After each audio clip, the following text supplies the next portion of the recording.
ఒకళ్ళు అందరూ జరిగేదానికంటే వెనకాల. ఇక మనం దేవుని వాక్యంలోకి వెళదాం. సుమారు ఏవండి నాకు వీలైతే గంట పావో నా వాక్యం ఉంటుంది. కాబట్టి ఆ వాక్యాన్ని మరి ధ్యానిస్తూ ఉన్నప్పుడు ప్రతి ఒక్కరు కూడా ఆ వాక్యం మీదే దృష్టి పెట్టాలి. ప్రభు నాతో ఏం మాట్లాడుతున్నాడు, నాతో మాట్లాడాలని మనసు కలిగి ఉండాలి. మాట్లాడుతున్నప్పుడు నాతోనే మాట్లాడుతున్నాడు అన్నట్లుగా ఆ వాక్యము మన హృదయంలో నిలిచిలాగా, ఆ వాక్యాన్ని మన హృదయం నిలవాలి అంటే అంగీకరించాలి. మొదటగా ఇది నా కోసమేనని ప్రభు చెప్పే ప్రతి మాటను మనం అంగీకరించినప్పుడే మనలో నిలుస్తుంది. మనలో నిలిచినప్పుడే క్రియ జరుగుతుంది. ఆ వాక్యము మనలో రూపాంతరం చెందుతుంది. అప్పుడు నీవు రూపాంతరపరచబడుతూ ఉంటావు. ఆ రీతిగా మనము వాక్యాన్ని విందాం. మాట్లాడదు దయతో. నేను చెప్పక్క లేకుండా చెల్లలు కట్టేయండి, ఒక గంట కట్టేయండి. ఒక్క చెల్ల మోగితే ఎందరో హృదయాలు గలిబిలి చెందిపోతాయి. ఎందరినో పాడు చేసిన వాళ్ళు అవుతాం, వచ్చి పాడు చేసిన వాళ్ళు అవుతాం. కాబట్టి ఒకవేళ మీకు రాకపోతే చెల్ల ఆఫ్ చేయటం, పక్కోడికి ఎవరికన్నా ఇచ్చిన చెల్ల ఆపేయండి అని చెప్పేసి ఇవ్వండి దయతో.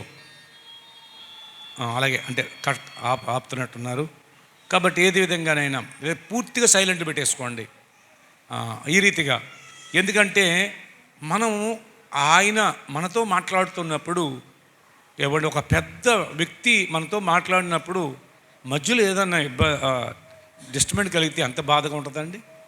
అలాగే సృష్టికర్త కదా, ఆయన మాటలయ్యి నిలబడి నేనైతే ఒక గడ్డిబరక, నాకు కూడా సైతం ఆ మాట వచ్చేస్తుంది అన్నమాట. మనం అందరము కూడా ఆయన్ని గౌరవిద్దాం, ఆయన మాటను గౌరవిద్దాం, ఆయనకు విధేయత చూపిద్దాం. మంచిది. మరి ఈ సమయంలో పరిశుద్ధ లేఖనాల్లో నుండి కొన్ని మాటలు మనం ధ్యానం చేసుకుందాం. మార్కు సువార్త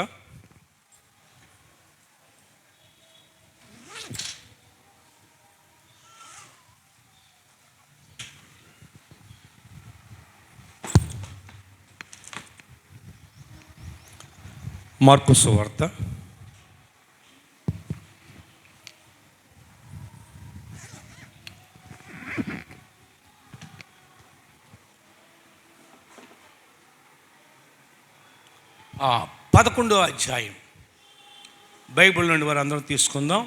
12, 13, 14 వచనాలను ధ్యానం చేసుకుందామండి. మరునాడు బేతనీయ నుండి మీరు కూడా మౌత్ ఇచ్చుకుని లాగేద్దాం. ఆయన ఆకలి కొని దూరము నుండి చూసి అమ్మా దొరుకునేమో అని వచ్చెను. దాని వద్దకు వచ్చి చూడగా ఆకులు తప్ప మరేమీ కనబడలేదు. ఏలయనగా అది అంజూరపు పండ్ల కాలము కాదు. అందుకాయన ఇక మీదట ఎన్నటికి నీ పండ్లు ఎవరునూ తినకుందురుగాక అని చెప్పాను. ఇది ఆయన శిష్యులు వినిరి. సరిపోతుందండి. ఎన్నో వచనం? 12, 13, 14 అయిపోయిందా? ప్రేమగల ప్రభువా వందనాలయ్యా, స్తోత్రాలు. కృపగల దేవా నీకు వందనాలు ప్రభువా. చదివిన వాక్య భాగాన్ని బట్టి మరొక మారు ఆ వాక్యములో నుండి మాతో మాట్లాడండి. ఆ వాక్య యొక్క సారాంశం మాకు దయచేసి నీ మాటల చేత మరొక మారు మమ్మల్ని దర్శించమని, మమ్మల్ని బలపరచమని, నీ వాక్యాన్ని బట్టి మమ్మల్ని ఆదరించమని, మమ్మల్ని మేము చూసుకుంటూ ప్రభువా నీలో సాగిపోయేటట్లు మా పట్ల నీ ఉద్దేశం ఏదైతే ఉందో అది మేము గ్రహించి ఆ ప్రకారంగా మేము జీవించలాగున తండ్రి చదివిన వాక్యంలో నుండి నాతో మాట్లాడి బలపరచమని, నన్ను నీ సిలుసువాటం మరుగుపరిచి నీ బోరవలే వాడుకోమని, వింటున్న ప్రతి ఒక్కరికి అర్థమయ్యే రీతిలో మాట్లాడి మహిమ పొందమని యేసు నామమున ప్రార్థిస్తూ ఉన్నాను తండ్రి, ఆమేన్. ఒక రోజున యేసుక్రీస్తు ప్రభువారు ఆయన చివరి 3.5 సంవత్సరాల సువార్త కాలంలో కొంతమంది శిష్యుల్ని ఏర్పాటు చేసుకున్నాడు. అలాగే ఒక్కొక్క ప్రాంతంలో గొప్ప వేల మందితో ఆయన ప్రసంగాలు చేసేవాడు. ఒక్కొక్కసారి కొద్దిమంది ఉన్న వాడితో ఆయన మాట్లాడుతూ ఉండేవాడు. అలాగనే ఒక్కొక్క ప్రాంతం నుంచి మరొక ప్రాంతం నడుచుకుంటూ వెళ్ళిపోయేవారు. ఆయన ఒక ఊరు నుంచి మరొక ఊరు, ఒక ప్రాంతం నుంచి మరొక ప్రాంతం నడుచుకుంటూ వెళ్ళిపోతూ ఉండేవాడు. ప్రభునందు పిల్లరా గమనించండి, ఆ విధంగా ఆయన సువార్త ప్రకటించాడు. అలా సువార్త ప్రకటిస్తూ ఉన్నప్పుడు ఒక రోజున ఆయన మార్గంగా వెళుతూ ఉండగా త్రోవ పక్కన ఒక చెట్టు కనపడింది. త్రోవ పక్కన ఒక చెట్టు కనపడింది. ఆ చెట్టును చూడగానే ఆయన ఆకలి కొన్నాడని రాయబడింది. ఆయన ఏం కొన్నాడు? ఎందుకు అంటే ఆయన కూడా శరీరదాడికి వచ్చాడు కాబట్టి ఆయన కూడా ఆకలేస్తుంది, ఆయన కూడా దప్పికేస్తుంది. అర్థమైందండి? ఎందుకంటే మనుషుడుగా వచ్చాడు కాబట్టి మనిషికున్న లక్షణాలన్నీ ఆయనకు ఉంటాయి కాబట్టి ఆయనకు కూడా ఆకలి అవుతుంది. ఆ సమయంలో ఆ చెట్టును చూడగానే దాంట్లో ఏదైనా పళ్ళు ఉంటాయేమో అని ఏమండి మరి ఆశతో ఆ చెట్టు దగ్గరికి వచ్చాడట. ఆ చెట్టు దగ్గరికి వచ్చినప్పటికీ ఆ చెట్టు మీద ఏమీ లేవు. ఏమున్నాయి? ఆకులు ఉన్నాయి తప్ప, ఆకులు తప్ప ఒక్క పండు కూడా లేదు, ఏదీ లేదు. ఎందుకు లేదు? అంజురపు కాలం కాదు. అది తెలుసా తెలియదు యేసుప్రభుకి? మరి తెలిసినప్పుడు మరి దాని మీద ఎందుకు ఆశ పెట్టుకుని వచ్చాడు? ఏవండి, ఎందుకు ఆశ పెట్టుకొచ్చాడు? దాన్ని చెప్పించాడు. ఎందుకు చెప్పించాడు? ప్రియ దేని బిడ్డలారా మనం ఆలోచన చేయాలి. ఏవండి, ఆయన ఏవండి ఆ న్యాయాధిపతి కనుక కొన్ని సందర్భాల్లో కొన్ని విషయాలు అర్థం కాకపోవచ్చు. అయినప్పటికీ కూడా ఆయన ఏది చేసినా, ఆయన ఏది మాట్లాడినా దానికి ఒక అర్థం లేకుండా ఉండదు పిల్లారా. చాలాసార్లు చాలామంది జీవితాలు చూసినప్పుడు బాధేస్తూ ఉంటుంది. ఎందుకంటే వాళ్ళు చక్కగా ప్రార్థన చేసుకుంటారు, చక్కగా చర్చికి వస్తూ ఉంటారు, అన్ని విషయాలు ముందుకు సాగుతూ ఉంటారు. కొన్నిసార్లు అటువంటి వ్యక్తుల మీదకి ఎన్నో సమస్యలు వచ్చేస్తాయి, ఎన్నో శోధనలండి, ఎన్నో బాధలండి, ఎన్నో కష్టాలు, ఎన్నో నష్టాలు. చూస్తే ఏమనుకుంటామంటే వీళ్ళు చాలా చక్కగా ప్రార్థన చేసుకుంటారు, చర్చికి వస్తారు, భక్తులు సాగుతూ ఉంటారు. మరి ఏంటిదంతా? అర్థం కాదు పిల్లారా. అర్థం కాకపోయినప్పటికీ దానికి ఒక కారణం ఉంటుంది పిల్లారా. ఏదో కారణం ఉంటుంది. కారణం లేకుండా ఆయన ఏమి మాట్లాడలేదు, కారణం లేకుండా ఆయన ఏది చెప్పలేదు, కారణం లేకుండా ఆయన ఏది చేయలేదు. ప్రతిదానికి కారణం ఉంటుంది. ఎక్కడో ఏదో ఉంది, ఎక్కడో ఏదో లోపం ఎక్కడో ఉంది. అది ఎవరికి కనిపించదు, వాళ్ళకి కనిపించలేని పరిస్థితి. ఎక్కడో ఏదో ఉంది. ఏంటిది? ఎందుకు ఇలాగా? దేవుని పాదాల దగ్గర పట్టుకుని ప్రార్థన చేయాలి అంతే. దేవుని పాదాలు పట్టుకోవాలి అంతే. ఎందుకు జరిగిందో తెలియదు పిల్లారా. కారణాలు తెలియకపోవచ్చు, కానీ ప్రభువు తెలుసు కారణాలు. మనకు అర్థం కావు, మనకు అందం కొన్నిసార్లు. కానీ పిల్లారా కొన్ని జరుగుతాయి. అలా జరిగినప్పుడు పిల్లారా కంగారు పడకూడదు, తొందరపడకూడదు. మనం ఏంటండి ప్రభు పాదాలే పట్టుకోవాలి ఏదైనా కానీ. ఏవండి, యోబు అంటాడు, యెహోవా ఇచ్చెను ఆయన నామానికి. ఎందుకో కారణం తెలుసా యోబుకి? చుట్టూ ఉన్న వారికి తెలుసా? స్నేహితులకు తెలుసా? దేవుడు తప్ప ఎవరికి తెలుసండి? సైతాన్ గాడికి తెలుసు, దేవుడికి తెలుసు. ఇంకెవరికైనా తెలుసా? ఏ మనిషికి తెలియదు, యోబుకు కూడా తెలియదు. కానీ యోబు ఎంత భక్తి చేసేవాళ్ళు కనపడరు భూమి మీద. అసలు ఆయన యొక్క ఏవండి ఆ విధానమే అద్భుతం అండి, ఆయన ఆలోచన అద్భుతం అండి. ఆ రోజులు బైబిల్ లేదు కదా, సంఘం లేదు కదా, సహవాసం లేదు కదా, ప్రభువు ఇక్కడ రాలేదు కదా. ఏమండి హెచ్చరించి కూడా ఎవడు లేడు కదా, ఏదైనా బాధపడితే ఓదార్చి కూడా ఎవడున్నాడు లేడు కదా. స్నేహితులు అంటే వచ్చారు, ఒక వారం రోజులు ఆయనతో ఉన్నట్టున్నారు, తర్వాత వాళ్ళే ఆయన మీద వాడేయటం మొదలుపెట్టారు. ఇంకెవరితో చెప్పుకుంటాడు ఆయన? కానీ పిల్లరా కారణం ఆయనకు అవసరం లేదు, కారణం గురించి ఆలోచన చేయలేదు. ఒకటేమన్నాడంటే యెహోవా ఇచ్చాడు, యెహోవా తీసుకుని వెళ్ళాడు. ఆయన నామానికి స్తుతి కలగాలంతే, కారణం అక్కర్లేదు నాకు. కారణం కొనుక్కో ఎదిగాడండి, కారణం కొరకు ఎదురు చూశాడా? కొన్నిసార్లు కారణాలు తెలియవు, కారణాలు కనపడవు.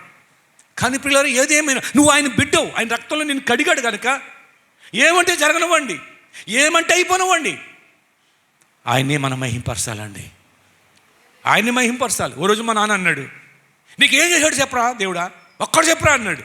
లేదు ఒకటి కూడా చెప్పడానికి నా మనసులో అనుకుంటున్నాను అని, ఏం చేయకపోయినా పర్లేదు, నేను ఆయన కొరకు బతకాలి, ఆయన కొరకు సావాలి, ఆయన కొరకు బతుకుతాను. నేను ఆయన నాకు చేయక్కలేదు, నాకు ఈ గొప్ప రక్షణ ఇచ్చాడు, ఆ నిత్య జీవానికి వారసుని చేశాడు. ఎంతకంటే ఏం చేయాలనుకున్నాను నేను పిల్లరా. అవునండి, చాలాసార్లు పిల్లరా అనేకులు ప్రశ్నిస్తారు, అనేకులు కాకుండా నీలోని కూడా ప్రశ్నలు వస్తాయి. ఏంటి నాకు ఇలాగేంటి, నేను ఇంత ప్రార్థన చేస్తున్నాను కదా అని అనుకుంటాం. పిల్లరా నీకు ఆ జవాబు దొరకదు, కానీ దానికి ఒక కారణం ఉంది. నువ్వు దేవుని సన్నిధిలో ప్రార్థన చేయటం అంతే. ప్రభు ఏదైనా పర్లేదు ప్రభా, ఏదైనా పర్లేదు ప్రభా. యోబు అంటాడు, నువ్వు నన్ను చంపేసినా సరే నేను నిన్ను ఇదండి విడిచిపెట్టను, నువ్వు నన్ను చంపినా కానీ నేను నిన్ను విడవను, నాకు నువ్వే దేవుడు, నాకు నువ్వే కావాలంతే. అంటే ఎంతవరకు అంటే ఇంకా ప్రాణం పోలేదు, కానీ ఏమండి ప్రాణం పోవడానికి అన్ని అక్కలేదండి, అంత అక్కలేదండి, ప్రాణం పోతాయి.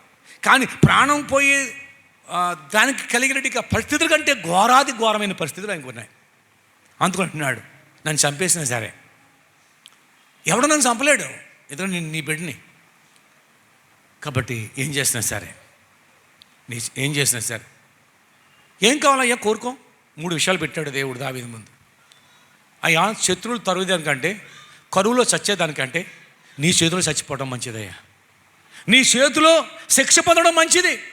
అయ్యా నువ్వేం చేస్తావు చేయి, అప్పగించుకున్నాడు. అవును ప్రియ దేని బిడ్డలారా గమనించండి. కనుక కారణాలు మనము దాని గురించి తల్ల పట్టుకోక్కర్లేదు, ఎవరికెవరినో మనం ఏమి రిక్వెస్ట్ చేయక్కర్లేదు, ఇదేదో అర్థం అవ్వట్లేదు, ఇదేదో ఏంటి నాకు ఇలాగ ఏమొక్కలేదు. ఎందుకంటే దానికి కారణం లేకుండా లేదు. దేవుడు నీకు నీ అంతరాత్మకు చెప్తూ ఉంటాడు. అవునండి, ఇక్కడ ఏ కారణం తెలియదు. యెషయాకు దర్శనం చూపించాడు ఆయనకి. నీకు దర్శనం చూపించక్కర్లేదు, వాక్యంతో చెప్తాడు ఆయన. ఆ రోజున వాక్యం లేదు, బైబిల్ లేదు, సంఘం లేదు, సహవాసం లేదు, హెచ్చరించి వాడు లేడు, తీర్చిదిద్ది వాడు లేడు. కనుక దర్శనం అవసరమైంది, దర్శనం చూపించాడు. వెంటనే పశ్చాత్తపడ్డాడు. అలాగనే ప్రియులారా, దేవుని వాక్యం ఉంటున్నప్పుడు మనలో ఏ లోపము ఎక్కడున్నా అది గుచ్చుకూడదు వాక్యం. వెంటనే ప్రభువాన్ని పశ్చాత్తాపడి వెంటనే క్రియ జరగాలి, పశ్చాత్తాపం కలగాలి. దావీదు అది చేశాడు. చిన్న సేవకుడు వచ్చి ఆ మనుషుడు నువ్వే అని ఆయన మీద నేరారోపం మోపాడు. నేరారోపం అంటే నేరం చేశాడు, నువ్వు ఈ నేరం చేసావని చెప్పాడు. వెంటనే పశ్చాత్తాపడ్డాడండి అన్నాడు, పశ్చాత్తాపడ్డాడు. కానీ సౌలుతో చెప్పాడు, సమూయేలు అంతటి ఓడే, కానీ పశ్చాత్తాపడలేదు. ఆయన ఏం కూడా సర్దుకుంటున్నాడు. అంటే ఆయన ఏం చేసుకుంటున్నాడంటే ఏం చేసుకుంటున్నాడండి, సమర్థించుకుంటున్నాడు కనుకనే ఏవండి చచ్చే వరకు కూడా భయంతో చచ్చాడు. చనిపోయిన తర్వాత కుటుంబం ఆశీర్వాదం లేకుండా పోయింది. సమర్థించుకోకూడదు ఎప్పుడు కూడా. లోపం నీతో మాట్లాడినప్పుడు, వాక్యం నీతో మాట్లాడినప్పుడు, లేక నీకంటే కొంచెం అనుభవం ఉన్నాడు నీతో మాట్లాడినప్పుడు, నీలో ఈ లోపం ఉంది, నువ్వు సరి చేసుకుంటే మంచిదని చెప్పినప్పుడు పిల్లరా దాన్ని మనం ఏం చేసుకోకూడదు, సరిపెట్టుకోకూడదు. కానీ మనం ఏం చేయాలి, సరి చేసుకోవాలి, సరిపెట్టుకోకూడదు. అబ్బే నేను రైట్ అండి వాళ్ళకంటేనే వద్దండి, అదే మనం కొమ్మ ముంచేస్తుందండి పిల్లారా. అవును, ఈ నూతన సంవత్సరంలో ఒక నూతనమైన ఆశీర్వాదం రావాలి. చూడండి, అదే అధ్యాయం 20-21 చదువుదామా.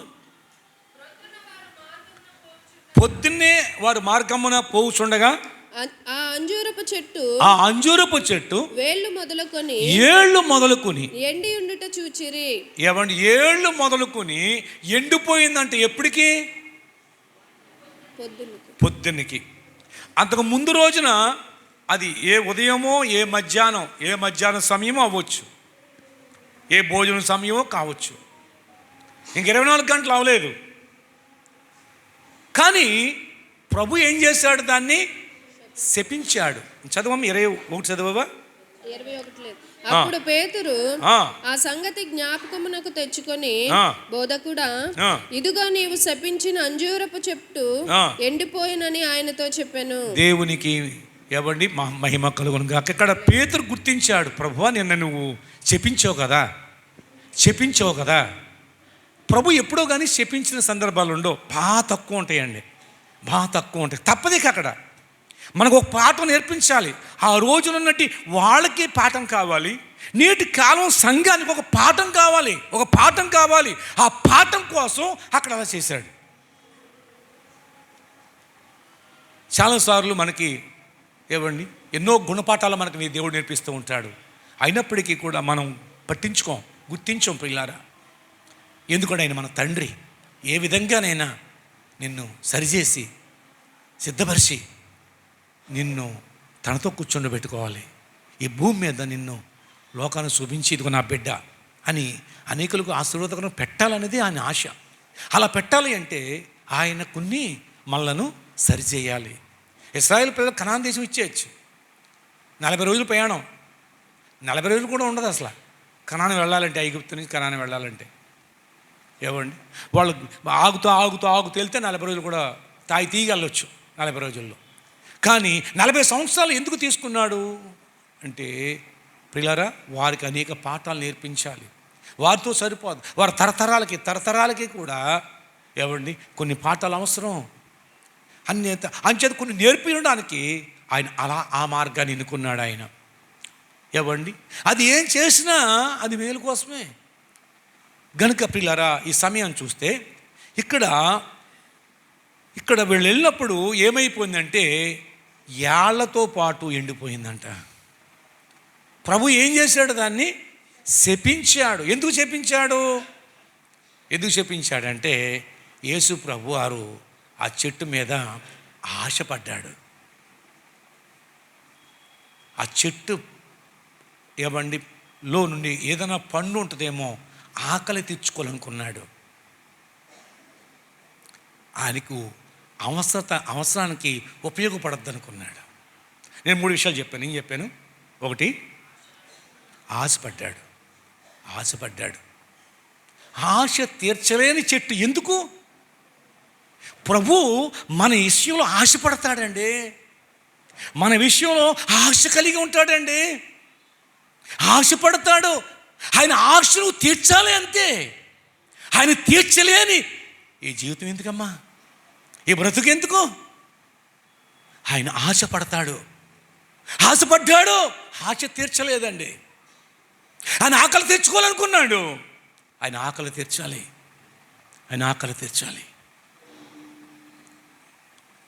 ఆయన అవసరత తీర్చుకోవాలనుకున్నాడు. అవసరత తీర్చలేకపోయింది ఆ చెట్టు. ఆకలి తీర్చలేకపోయింది. ఆశ తీర్చలేకపోయిందండి. ప్రియులారా, యేసుక్రీస్తు ప్రభువారు నీ మీద ఆశ అంతా పెట్టుకున్నాడు. నీ ద్వారా ఆకలి తీర్చుకోవాలనుకున్నాడు. ఆయన ఏం చేయాలనుకున్నాడు? ఆకలి తీర్చాలనుకుంటున్నాడు. ఆయన అవసరత తీర్చుకోవాలనుకుంటున్నాడు నీ మూలంగా, నా మూలంగా. అందుకని క్రీస్తు యేసు కలిగిన ఈ మనసు మీరును కలిగి ఉండండి. అలా ఆశ తీర్చలేని, ఆకలి తీర్చలేని, ఆయన అవసరతలో గుర్తించకుండా తీర్చలేని వారుగా ఉంటే అలా శపించబడటానికి అవుతుందండి. కానీ మనం శపించబడటానికి కాదు దేవుడు మనల్ని పిలిచింది. పేతురు అంటాడు, ఎందుకు పిలిచాడు దేవుడు? ఆశీర్వాదానికి వారసులుగా ఉండటానికి పిలిచాడు. కానీ ఏంటంటే ఎందుకు పిలవలేదు? శాపగ్రస్తులు అవ్వటానికి మనల్ని. అందుచేత మిమ్మలను మీరేం చేయాలి? అక్కడ కొన్ని విషయాలు చెప్తాడు. సరే, అవసరం లేదు, గమనించండి. కాబట్టి మనము ఏం అవ్వకూడదంటే శపించబడకూడదు. మరి ఏమి పొందాలి అంటే క్షమాపణ పొందాలి. ప్రభు ద్వారా ఏం పొందాలండి? క్షమాపణ. శపించడం కాదు, శపించబడటం కాదు, శపించబడకూడదండి ఎప్పుడూ కూడా. ఎప్పుడు శపించబడతామో తెలుసా అండి? చూడండి, ఇర్మియా గ్రంథం 17వ అధ్యాయం 5-6 వచనాలండి. ఇర్మియా గ్రంథం 17వ అధ్యాయము 5-6 వచనాలు చదువుకుందాం. యెహోవా ఇలాగు సెలవిచ్చుచున్నాడు, యెహోవా ఇలాగూ సెలవిచ్చుచున్నాడు, నరులను ఆశ్రయించి శరీరులను తనకాధారముగా చేసుకొనుచు తన హృదయమును యెహోవా మీద నుండి తొలగించుకొనువాడు శాపగ్రస్తుడు. ఎవరు శాపగ్రస్తుడు? మళ్ళీ చదవడదే మాట. నరులను ఆశ్రయించి. ఎవరిని ఆశ్రయించి అంటే మనుషుల మీద ఆశ పెట్టుకుని, మనుషుల మీదే ఆధారపడి, మనుషులు ఏదో చేస్తారని, వాళ్ళు ఏదో చెందుతారని ఆ మనుషుల మీదే ఆధారపడి ఆశ పెట్టుకుని శరీరులను తనకు ఆధారం చేసుకుని తమ హృదయాన్ని దేవుని మీద నుండి తొలగించుకునేవాడు అది. ఏ మనుషుని ఆధారం చేసుకొని దేవుని మీద ఉన్న హృదయం ఏవండి తిప్పకూడదండి. మనుషుల వైపు తిప్పకూడదు. ప్రియ దేవుని బిడ్డలారా గమనించండి. అలా త్రిప్పబడితే దేవుని మీద ఉండవలసినది నీ హృదయం, దేవుని ఎడల ఉన్నటువంటి ఆశను నువ్వు మనుషుల వైపుకు మళ్ళించుకుంటే, నీ హృదయం త్రిప్పుకుంటే శాపం వస్తుంది. ఈనాడు క్రైస్తత్వంలో ఎంతోమంది శాపగ్రస్తులుగా ఉన్నారు. ఎందుకో తెలియదు వాళ్ళకి. ప్రియ దేవుని బిడ్డలారా గమనించండి. నీ హృదయం ఎప్పుడు కూడా ఏవండి యోబు గారికి అన్నీ పోయిన హృదయం తిప్పుకున్నాడా? ప్రియ దేవుని బిడ్డలు, ఎన్ని కష్టాలు ఎన్ని బాధలు వచ్చినా కానీ హృదయం తిప్పుకున్నాడా దావీదు? అందుకునే వారు స్థిరమైన ఆశీర్వాదం, తరతరాలకి కలిగే ఆశీర్వాదాన్ని దేవుడు వారికి ఇచ్చాడు.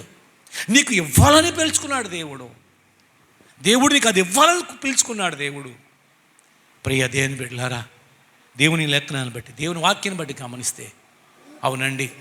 ఎందుకునంటే ఎందుకు తిరిగిపోద్ది దేవుడి మీద నుండి హృదయం అంటే, లోకంలో ఉన్నటి ఆకర్షణల మీద గనక మన మనసు వెళితే, లోకంలో ఉన్న వాటి మీదకి మన మనసు ఉంటే ఏవండి ఎప్పుడు తిరిగిపోద్దో తెలుసా? కష్టం వచ్చినప్పుడు, నష్టం వచ్చినప్పుడు, శ్రమ వచ్చినప్పుడు, ఇబ్బంది కలిగినప్పుడు కాదు. నీకు బాగా ఐశ్వర్యం కలిగినప్పుడు, నువ్వు అనుకున్నాడు జరిగినప్పుడు, ఏమండి నీ స్థితి మారినప్పుడు, అప్పుడు తొలగిపోయే ప్రమాదం ఉంది. చూడండి, ఒక ఆయన అంటున్నాడు ఇలాగా, ఏమండి దేవుడు నిన్ను ఆశీర్వదించాడు, మరి ఎక్కువ దేవుని స్తుతించాలి, నువ్వు మరెక్కువ దేవుడి ఎడల నువ్వు ఆధారపడి ఉండాలి. దేవుడు నిన్ను హెచ్చించే కొలదిగా, నిన్ను గణపరిచే కొలదిగా, నీకు దేవుడు చేస్తున్న నీ కార్యాలను బట్టి మరెక్కువగా ఆయన మీద ఆధారపడాలి. మరి ఎక్కువ చూడండి, పరిశుద్ధ గ్రంథంలో లూకా సువార్త 12:20 ఒక మాట రాయబడింది. 12వ అధ్యాయం 20 వచనం అనుకున్నాను. చూడండి మాట.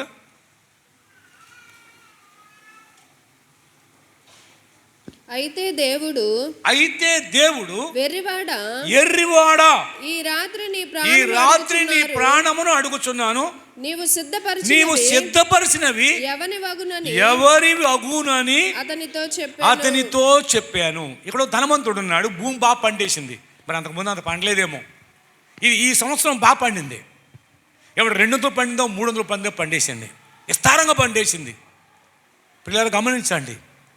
కనుక కొట్లిప్పి కొత్త కట్టుకున్నాడు, పెద్ద కట్టుకున్నాడు, వాటి నిండే చేశాడు. ఆ కొట్లను నిండిపోని. అయితే పిల్లరా గమనించండి, తన ప్రాణంతో అనుకుంటున్నాడట, నా ప్రాణమా తినుము, తాగుము, సుఖించుము నీకు చదవండి అన్నమాట. ప్రాణమా అనేక సంవత్సరాలు విస్తారమైన ఆస్తి నీకు సమకూర్చబడి ఉంది. సుఖించు, తినుము, తాగుము, సంతోషించుము. చెప్పుకుంటాను అనుకున్నాడు, ఇంకా చెప్పుకుంటాం ప్రారంభించలేదు ఆయన. ఏమండి అనేక సంవత్సరాలకి మనుషుడు అనుకుంటాడంట, ఓ దైవజనుడు అన్నమాట, ఓ ఓ మనుషుడు అనుకుంటాడట, నాకు మరణమే లేదు అనుకుంటాడంట. బతికినప్పుడు బ్రతుకుతున్న జీవితంలో ఏమనుకుంటాడంట, నాకు మరణమే లేదు అనుకుంటాడంట. కానీ మరణం వచ్చిన తర్వాత ఆయన ఉండడం, మరణమే వస్తే ఆయన ఉండడం, మరణం రానంత వరకు కూడా ఇక మరణం లేదు అన్నట్టుగానే బతుకుతారట. మరణం వచ్చిన తర్వాత వాళ్ళు ఉండరు. కనుక ఇతడు కూడా అనేక సంవత్సరాలు, అసలు ఎన్ని సంవత్సరాలు బతుకుతావు నువ్వు? అనేక సంవత్సరాలు. ఎంతకాలం అండి? ఎంతకాలం సరిపోద్దండి? ఎవరితో చెప్పుకుంటున్నాడు పోనీ అయినా? బయట తన ప్రాణంతో చెప్పుకుంటున్నాడు అండి, ప్రాణంతో చెప్పుకుంటున్నాడు. ఇక్కడ కీర్తనకారుడు కూడా చెప్పుకుంటాడు. 103వ కీర్తన ఏం చెప్పబడుతుంది? నా ప్రాణమా యెహోవాను సన్నుతించుము, ఆయన చేసిన ఉపకారంలో దేనిని మరువకము. దానికి దీనికి వ్యత్యాసం చూడండి, దానికి దీనికి తేడా చూడండి, తేడా గమనించండి.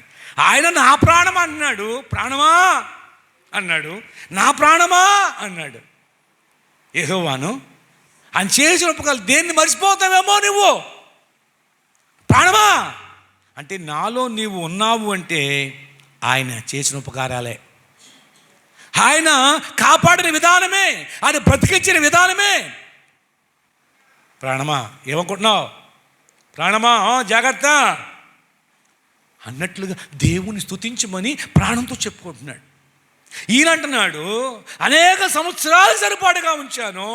ఎక్కడ దేవుడు లేడండి, ఎందులోనూ దేవుడు కనపడతలేదు. ఏ మాటలో కూడా ఉన్నాడా? పిల్లలు అనేక సంవత్సరాలు అంట.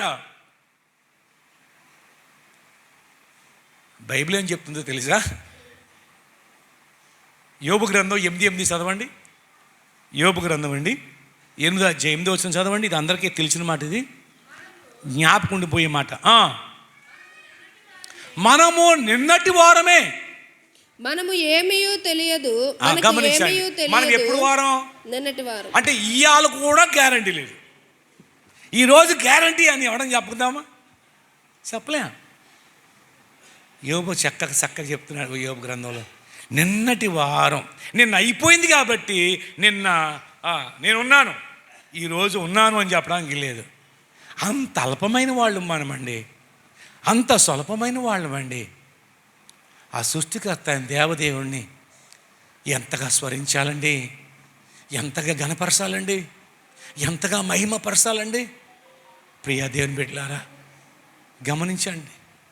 యేసు ఉన్నాడని తెలిసి నడవలేని వాడిని మోసుకొచ్చారండి.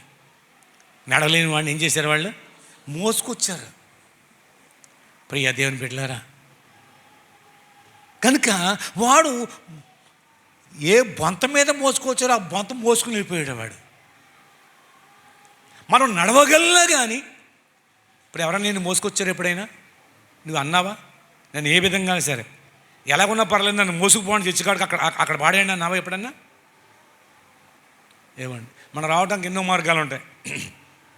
ఎవరిని అడిగినా దింపేస్తారు, లేదా ఏదన్నా ఆటో పిలిచినా దించేస్తారు. అది పెద్ద కష్టమేం కాదు ఈ రోజుల్లో. కానీ మనం ఏం చేస్తామంటే చిన్న వంక ఆ వంక చొప్పున ఏం చేస్తామంటామంటే ఆ సర్వోన్నతుడైనటి, ఆ మహిమోన్నతుడైనటి, ఆ సృష్టికర్త అయినటి నీకోసం ప్రాణం పెట్టినట్టు ఆయన ఇలా చూసుకున్నాడా? అంత మహిమని ఎందుకు వదిలిపెట్టాలనుకున్నాడా నీకోసం? పెంటలో ఉన్నట్టు మనల్ని జ్ఞాపకం చేసుకుని రక్షించలేదా? చాలాసార్లు మన సమయానికి రావటమే పెద్ద అబ్బురం అయిపోద్ది. ప్రియా దేవుని బిడ్డలారా, ఈరోజు చర్చికి రావాలంటే, అంటే ఈరోజు మనం ఊరు వెళ్ళాలంటే నిన్న సిద్ధపడతాం. దేవుడి సన్నిధి అటువంటిది కాదా? నిన్ను సిద్ధపడిపోవాలి, నిన్ను సిద్ధపడాలి. ప్రియమైన 84 సంవత్సరాలు అంటే ఒక ఆమెకి,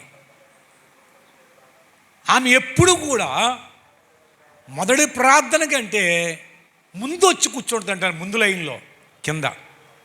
అడిగారండి ఓ సేవకుడు, ఎవరిని ఆమె గురించి చెప్తే ఈ సేవకుడు వచ్చిన అడిగాడంట, అమ్మ నీవు ఏమీ మరి ఉదయాన్నే మరి టిఫిన్ చేయాలి, ఉదయాన్నే మరి ఇవన్నీ చేసుకోవాలి కదా, మరి ఎలా రాగలుగుతున్నావు ఇంత ఉదయాన్నే అంటే ఆవిడ అందంట, ఈరోజు పనులన్నీ నేను చేసేసుకుంటున్నాను, నేను తలరాసుకునే రావాలనుకుంటాను, అది కూడా ఆలస్యం వద్దని నిన్న తలరాసేసుకుంటాను. రాత్రి తల రాసుకుంటుందంట ఆవిడ. రాత్రి ఇల్లు తూసేసుకుంటుందంట అండి. ఈరోజు ఆదివారం అగ్గి వెలిగించడం అనుకుందంట, అగ్గి వెలిగించదంట. ఇది పాత నిబంధనలో ఉన్నది. కానీ ఆమె జీవితంలో ఆమె సాక్ష్యం చూడండి. ఆమె నమ్ముకున్నటి సంవత్సరాలన్నిట్లో కూడా ఒక్క వారం కూడా సమయానికి రాలేదు. సమయానికి ముందే వచ్చింది. సమయానికి కాదు, సమయం ముందే వచ్చిందండి. ప్రియ దేని బిడ్డలారా, మనం ఎన్ని వంకలండి, ఎన్ని వారాలండి. ఏమండి, ఈ సంవత్సరం అంతా ఒక్క వారం కూడా మాలేనంటి వాళ్ళు చేయొద్దండి. నేను పోయిన సంవత్సరం అడగలేదు, నేను ఈ సంవత్సరం అన్నాను కదా. నేను మైండ్ ఇక్కడే పెట్టుకున్నాను. ఈ సంవత్సరం అంటే పోయిన ఆదివారం వస్తే ఈ సంవత్సరం లెక్క. మరి ఏంటి చేతులలాగా సగం పెట్టారు? అది మొన్న వారం రాలేదా? అయ్యయ్యా, మరి వాక్యం ఎలాగ అర్థమవుతుంది మీకు? నా మాట మీకు అర్థం అవ్వట్లేదా? అర్థమవుతుందా? ఏమన్నాను? ఈ సంవత్సరంలో ఒక్క వారం కూడా మానకుండా వచ్చినట్టు కూడా చెయ్యొద్దండి అన్నాను. ఎత్తలేదు. 10-15 మంది ఎత్తారండి. అంటే ఏమనుకున్నారు? అలా అనుకుంటే కొంప ముంచేద్ది. నేను అనుకున్నానండి, నేను అలాగనుకున్నానండి, నేను అలాగనుకున్నానండి, అదే కొంప ముంచింది. అనుకోకూడదు ఎప్పుడు కూడా. అర్థమైందా? మనం స్పష్టంగా వినాలి కదా, అర్థం చేసుకోవాలి కదా, అర్థం చేసుకోవాలి. మంచిది పిల్లారా. కాబట్టి మన హృదయము ఏ పరిస్థితి అంటే రానివ్వండి, ఎలాంటి పరిస్థితులు రానివ్వండి, ప్రాణం పోవాలి తప్ప ప్రభు మీద నుండి మన మనసు, మన హృదయము తప్పిపోకూడదండి. తప్పిపోయామా శాపగ్రస్తుడు అంట. మళ్ళీ చదువుదాం, ఇంకా చదువుదాం కిందకి. 5:6 కూడా అయిపోయిందా? ఇర్మీయా గ్రంథం 17వ అధ్యాయం 5:6 చదువు అయిపోయిందా? చదవమన్నాను. 6 కూడా చదువు. మరి 6 కూడా చెప్పాను కదా.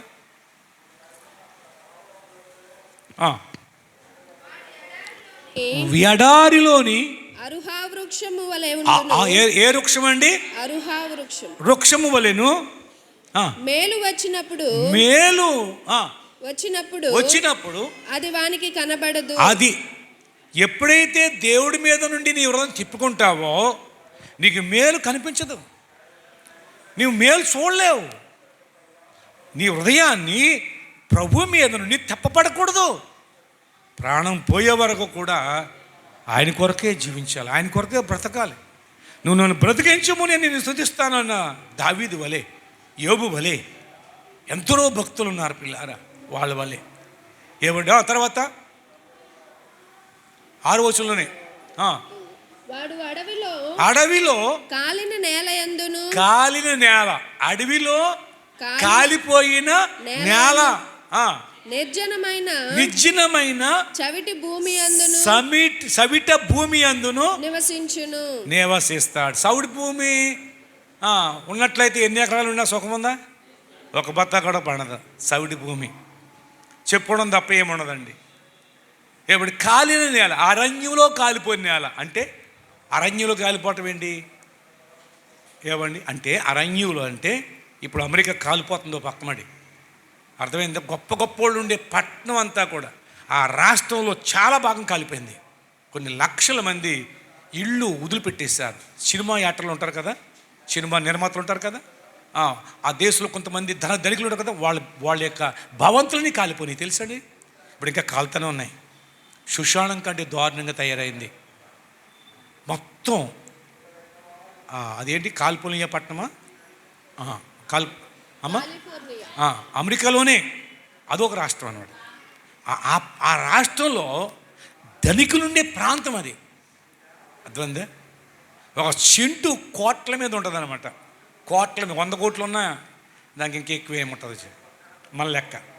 ఆ పట్టణం ఒక్క ధర్మడి కాలిపోయింది. అన్ని భావంతుల కదా ఎలా కాలిపోయింది? చాలా ఆశ్చర్యం కదా. ఒక్క ధర్మడి కొంతమంది ప్రాణాలు కోల్పోయారు. కొంతమంది 30 లక్షల మందిని అక్కడి నుంచి తరలించేశారు. కార్లు వేసుకుని వాళ్ళు వస్తుంటే కొన్ని వదిలేశారు తగలడి పని. ఏం తీసుకోలేదు, ఇంట్లో ఏం తీసుకోలేదండి. ఇలాంటి అగ్ని ప్రమాదం అనేది ఎప్పుడు వినలేదు నేను. ఏదో ప్రాంతంలో 100 ఇళ్ళు, 200 ఇళ్ళు, 300 ఇళ్ళు, 500 ఇళ్ళు అయిపోయినాయి. కానీ ఇన్ని వేల సంఖ్యలో భవంతులన్నీ బూడిదైపోవటం. అర్థమైందా?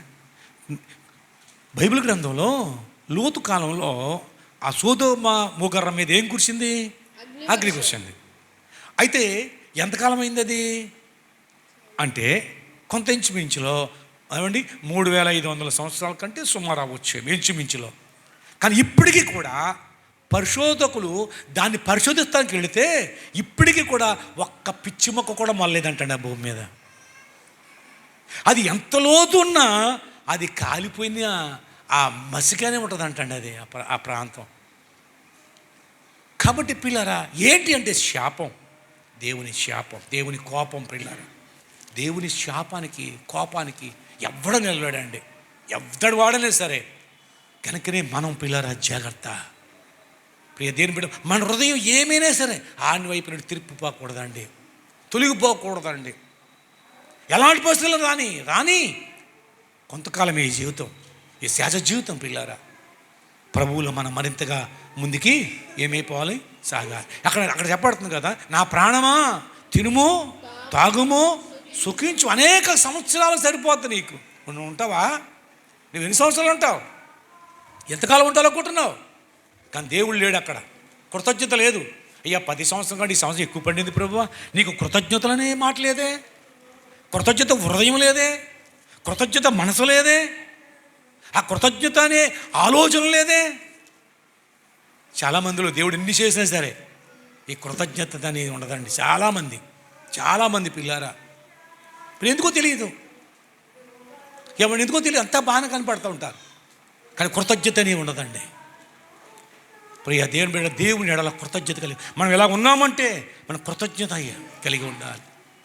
కీర్తనకారుడు ఎంతో కృతజ్ఞత కలిగి దేవుడు స్తుతిస్తున్నాడు. సమరీయుడు ప్రియుడ ప్రభుత్వం పిల్లలు గుడ్డోడు కుష్ఠరోగి స్వస్థత పొందుగానే పరిగెత్తుకొచ్చేసాడు. ఒక్క కార్యం జరగగానే నీ జీవితంలో ఎన్ని కార్యాలు జరిగినాయి, ఎన్ని అద్భుతాలు జరిగినాయి, నీ కుటుంబంలో ఎన్ని జరిగినాయి, నీ బిడ్డల పడి ఎన్ని జరిగినాయి. ఏమండి అమ్మో లెక్కలేదండి అంటాం. మరి నీ కృతజ్ఞత ఏది? కృతజ్ఞతతో హృదయపూర్వకంగా ప్రభుని కనపరిచావా? ప్రభు సంతోషించినట్లుగా దేవుడు మహింపరిచావా? పిల్లారా గమనించండి. ఒక కూటం పెట్టుకుంటేనే పెద్ద హంగామా, పెద్ద ఏదో దేవుడి సేవ చేసినట్టుగా ఉంటుందండి. పిల్లారా గమనించండి, మనం బ్రతికి ఉన్నామంటే ఎంత కృతజ్ఞత కలిగి ఉండాలండి దేవుడికి, ఎంతగా దేవుడిని స్తుతించాలి. నా ప్రాణమా, ఆహా నా ప్రాణమా తిను తాగు సుఖించు. ఏవండి అవన్నీ చెప్తూ ఉండగా దేవుడు అన్నాడు ఎర్రోడా.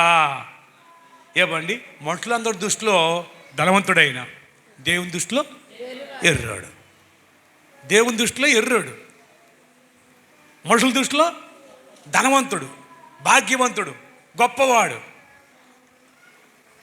ఏమండి కానీ దేవుని దృష్టిలో ఎర్రోడు, మనుషుల దృష్టిలో గొప్పవాడు. కానీ దేవుని దృష్టిలో ఎర్రోళ్ళు, ఎవడు మనుషుల దృష్టిలో గొప్పవాడు. కానీ మనుషుల దృష్టిలో ఎర్రోళ్ళు, దేవుని దృష్టిలో గొప్పవాడు. ఎంత అద్భుతమండి.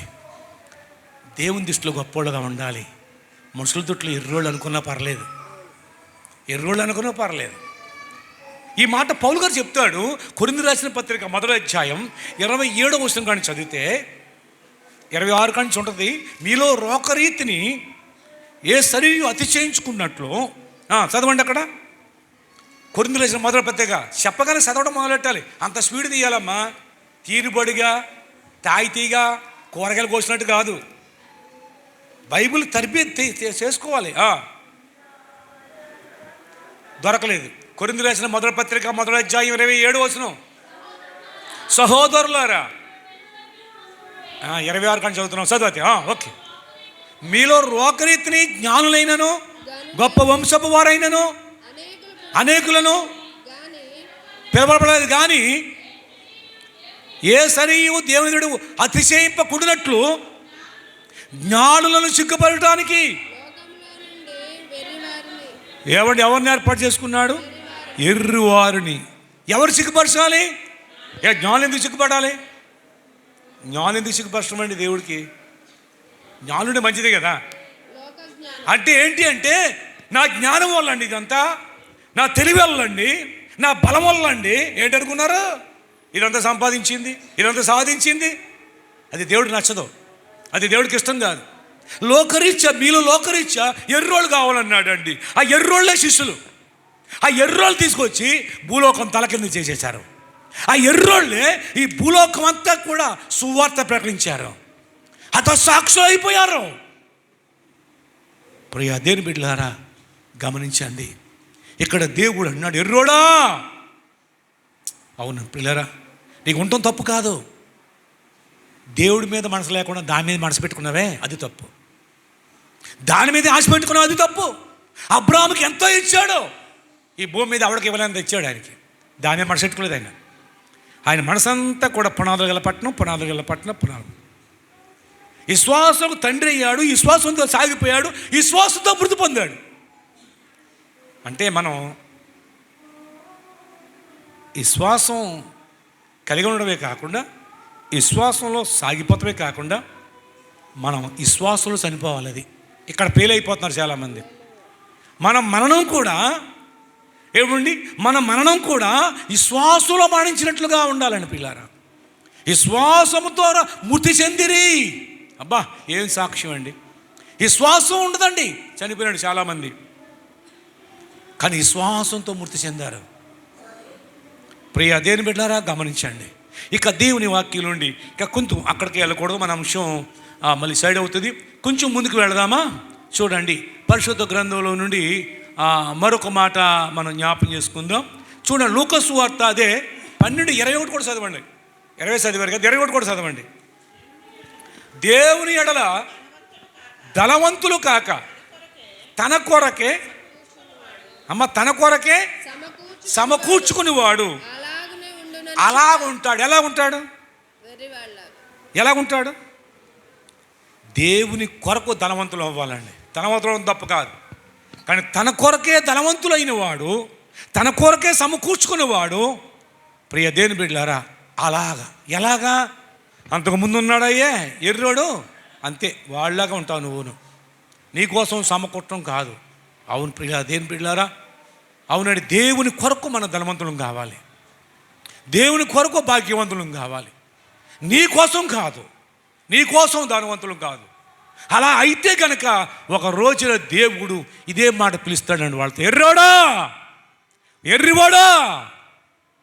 నేను చెప్పిన మాట కదా, యేసు ప్రభు సాక్షాత్తు యేసు ప్రభు నోటితో చెప్పిన మాట అది.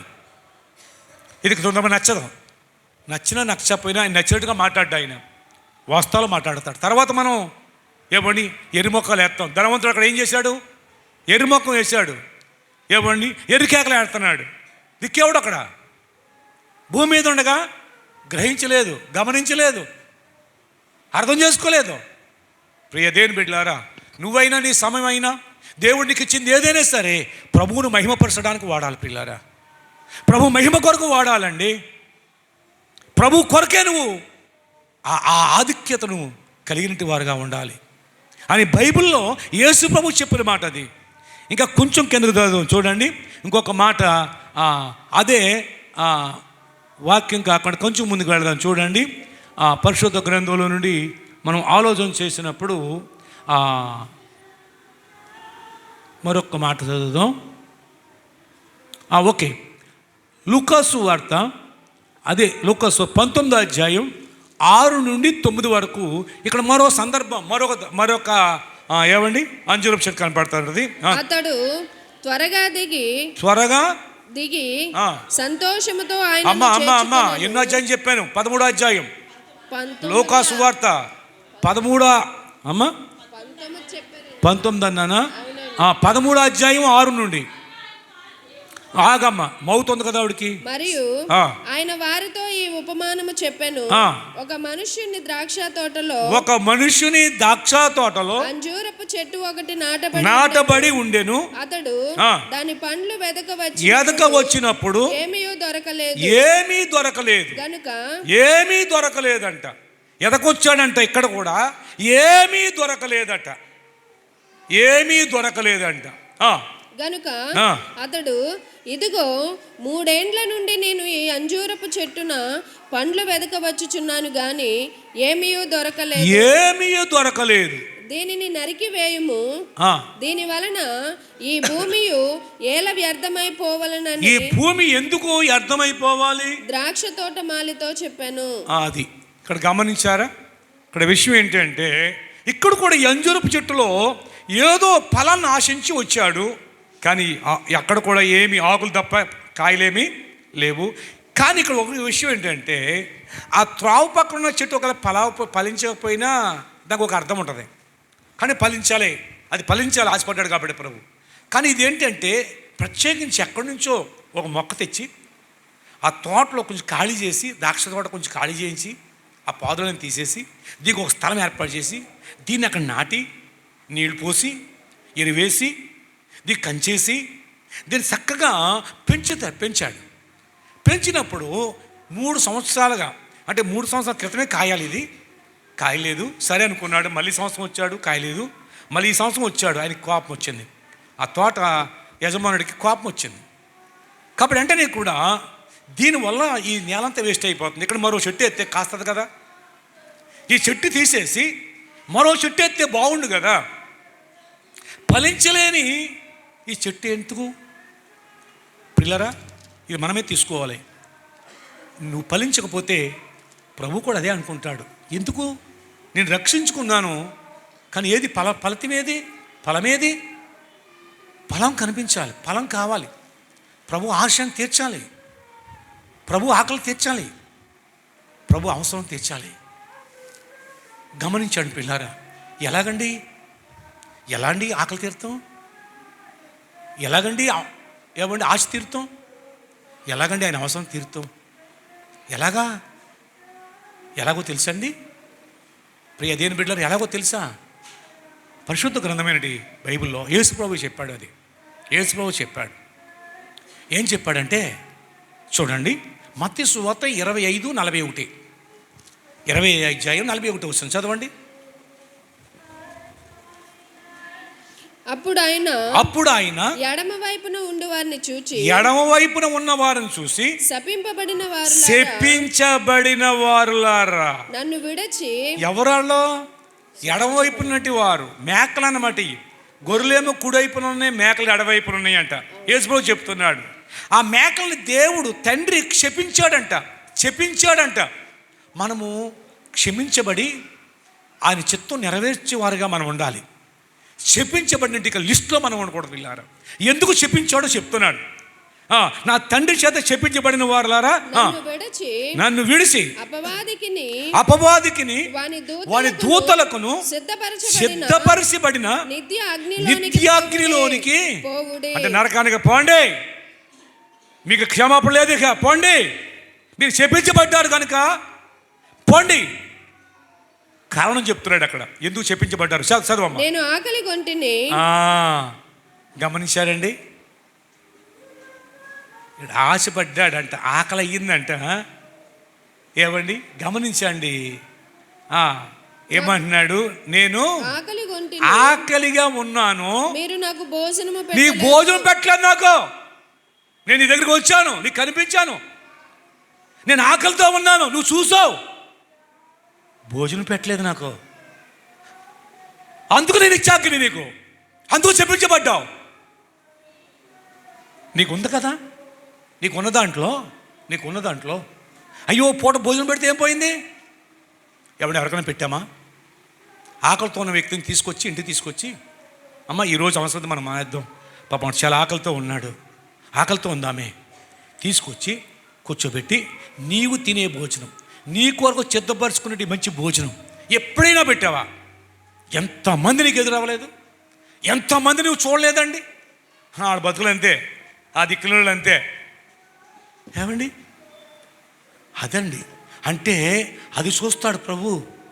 ఒక్కసారైనా నీ జీవితంలో ఒక్కసారైనా ఆకలితో ఉన్నవాడిని చూసి, ఆకలితో మాడుతున్నట్టు వాడిని చూసావు చూడకంటే కుదరదు, అది మళ్ళీ అబద్ధం అవుతాయి. ప్రతి ఒక్కరూ చూస్తాం, కానీ ప్రభు నీకు ప్రేరేపణ కూడా ఇస్తాడు. అప్పుడు ఈడు మా ఇంట్లో ఏంటి, ఈ మా ఇంటికి ఏంటి? ప్రియ దేని బిడ్డలారా, ప్రభు ఆశిస్తుంది అది. నేను ఆకలిగా ఉంటేనే నాకు భోజనం పెట్టలేదు, నేను దప్పికొంటిని, నేను దప్పిగా ఉన్నాను, మీరు నాకు చాలా దాహంతో దాహం ఉన్నాను. మీరు నాకు దాహం ఇయ్యలేదు. ఎవరైనా అటువంటి పరిస్థితిలో, అటువంటి యొక్క మేనల్లో, చాలా బాధతో ఉన్నప్పుడు ఇంటికి వచ్చి ఒక మజ్జిగ నీళ్ళు ఇచ్చావు ఎప్పుడైనా? మజ్జిగ సుక్కలు ఇచ్చావు ఎప్పుడైనా? ఆ నీళ్లు మజ్జిగ ఎప్పుడైనా ఇచ్చావా? అది కూడా దేవుడి దృష్టిలోకి వస్తుందండి. అంటే నువ్వు దేవుడి బిడ్డ అయిన తర్వాత నీ జీవితంలో ఈ సత్క్రియలు కనపడాలి. కనపడకపోతే మేకల లిస్టులోకి వెళ్ళిపోతావు.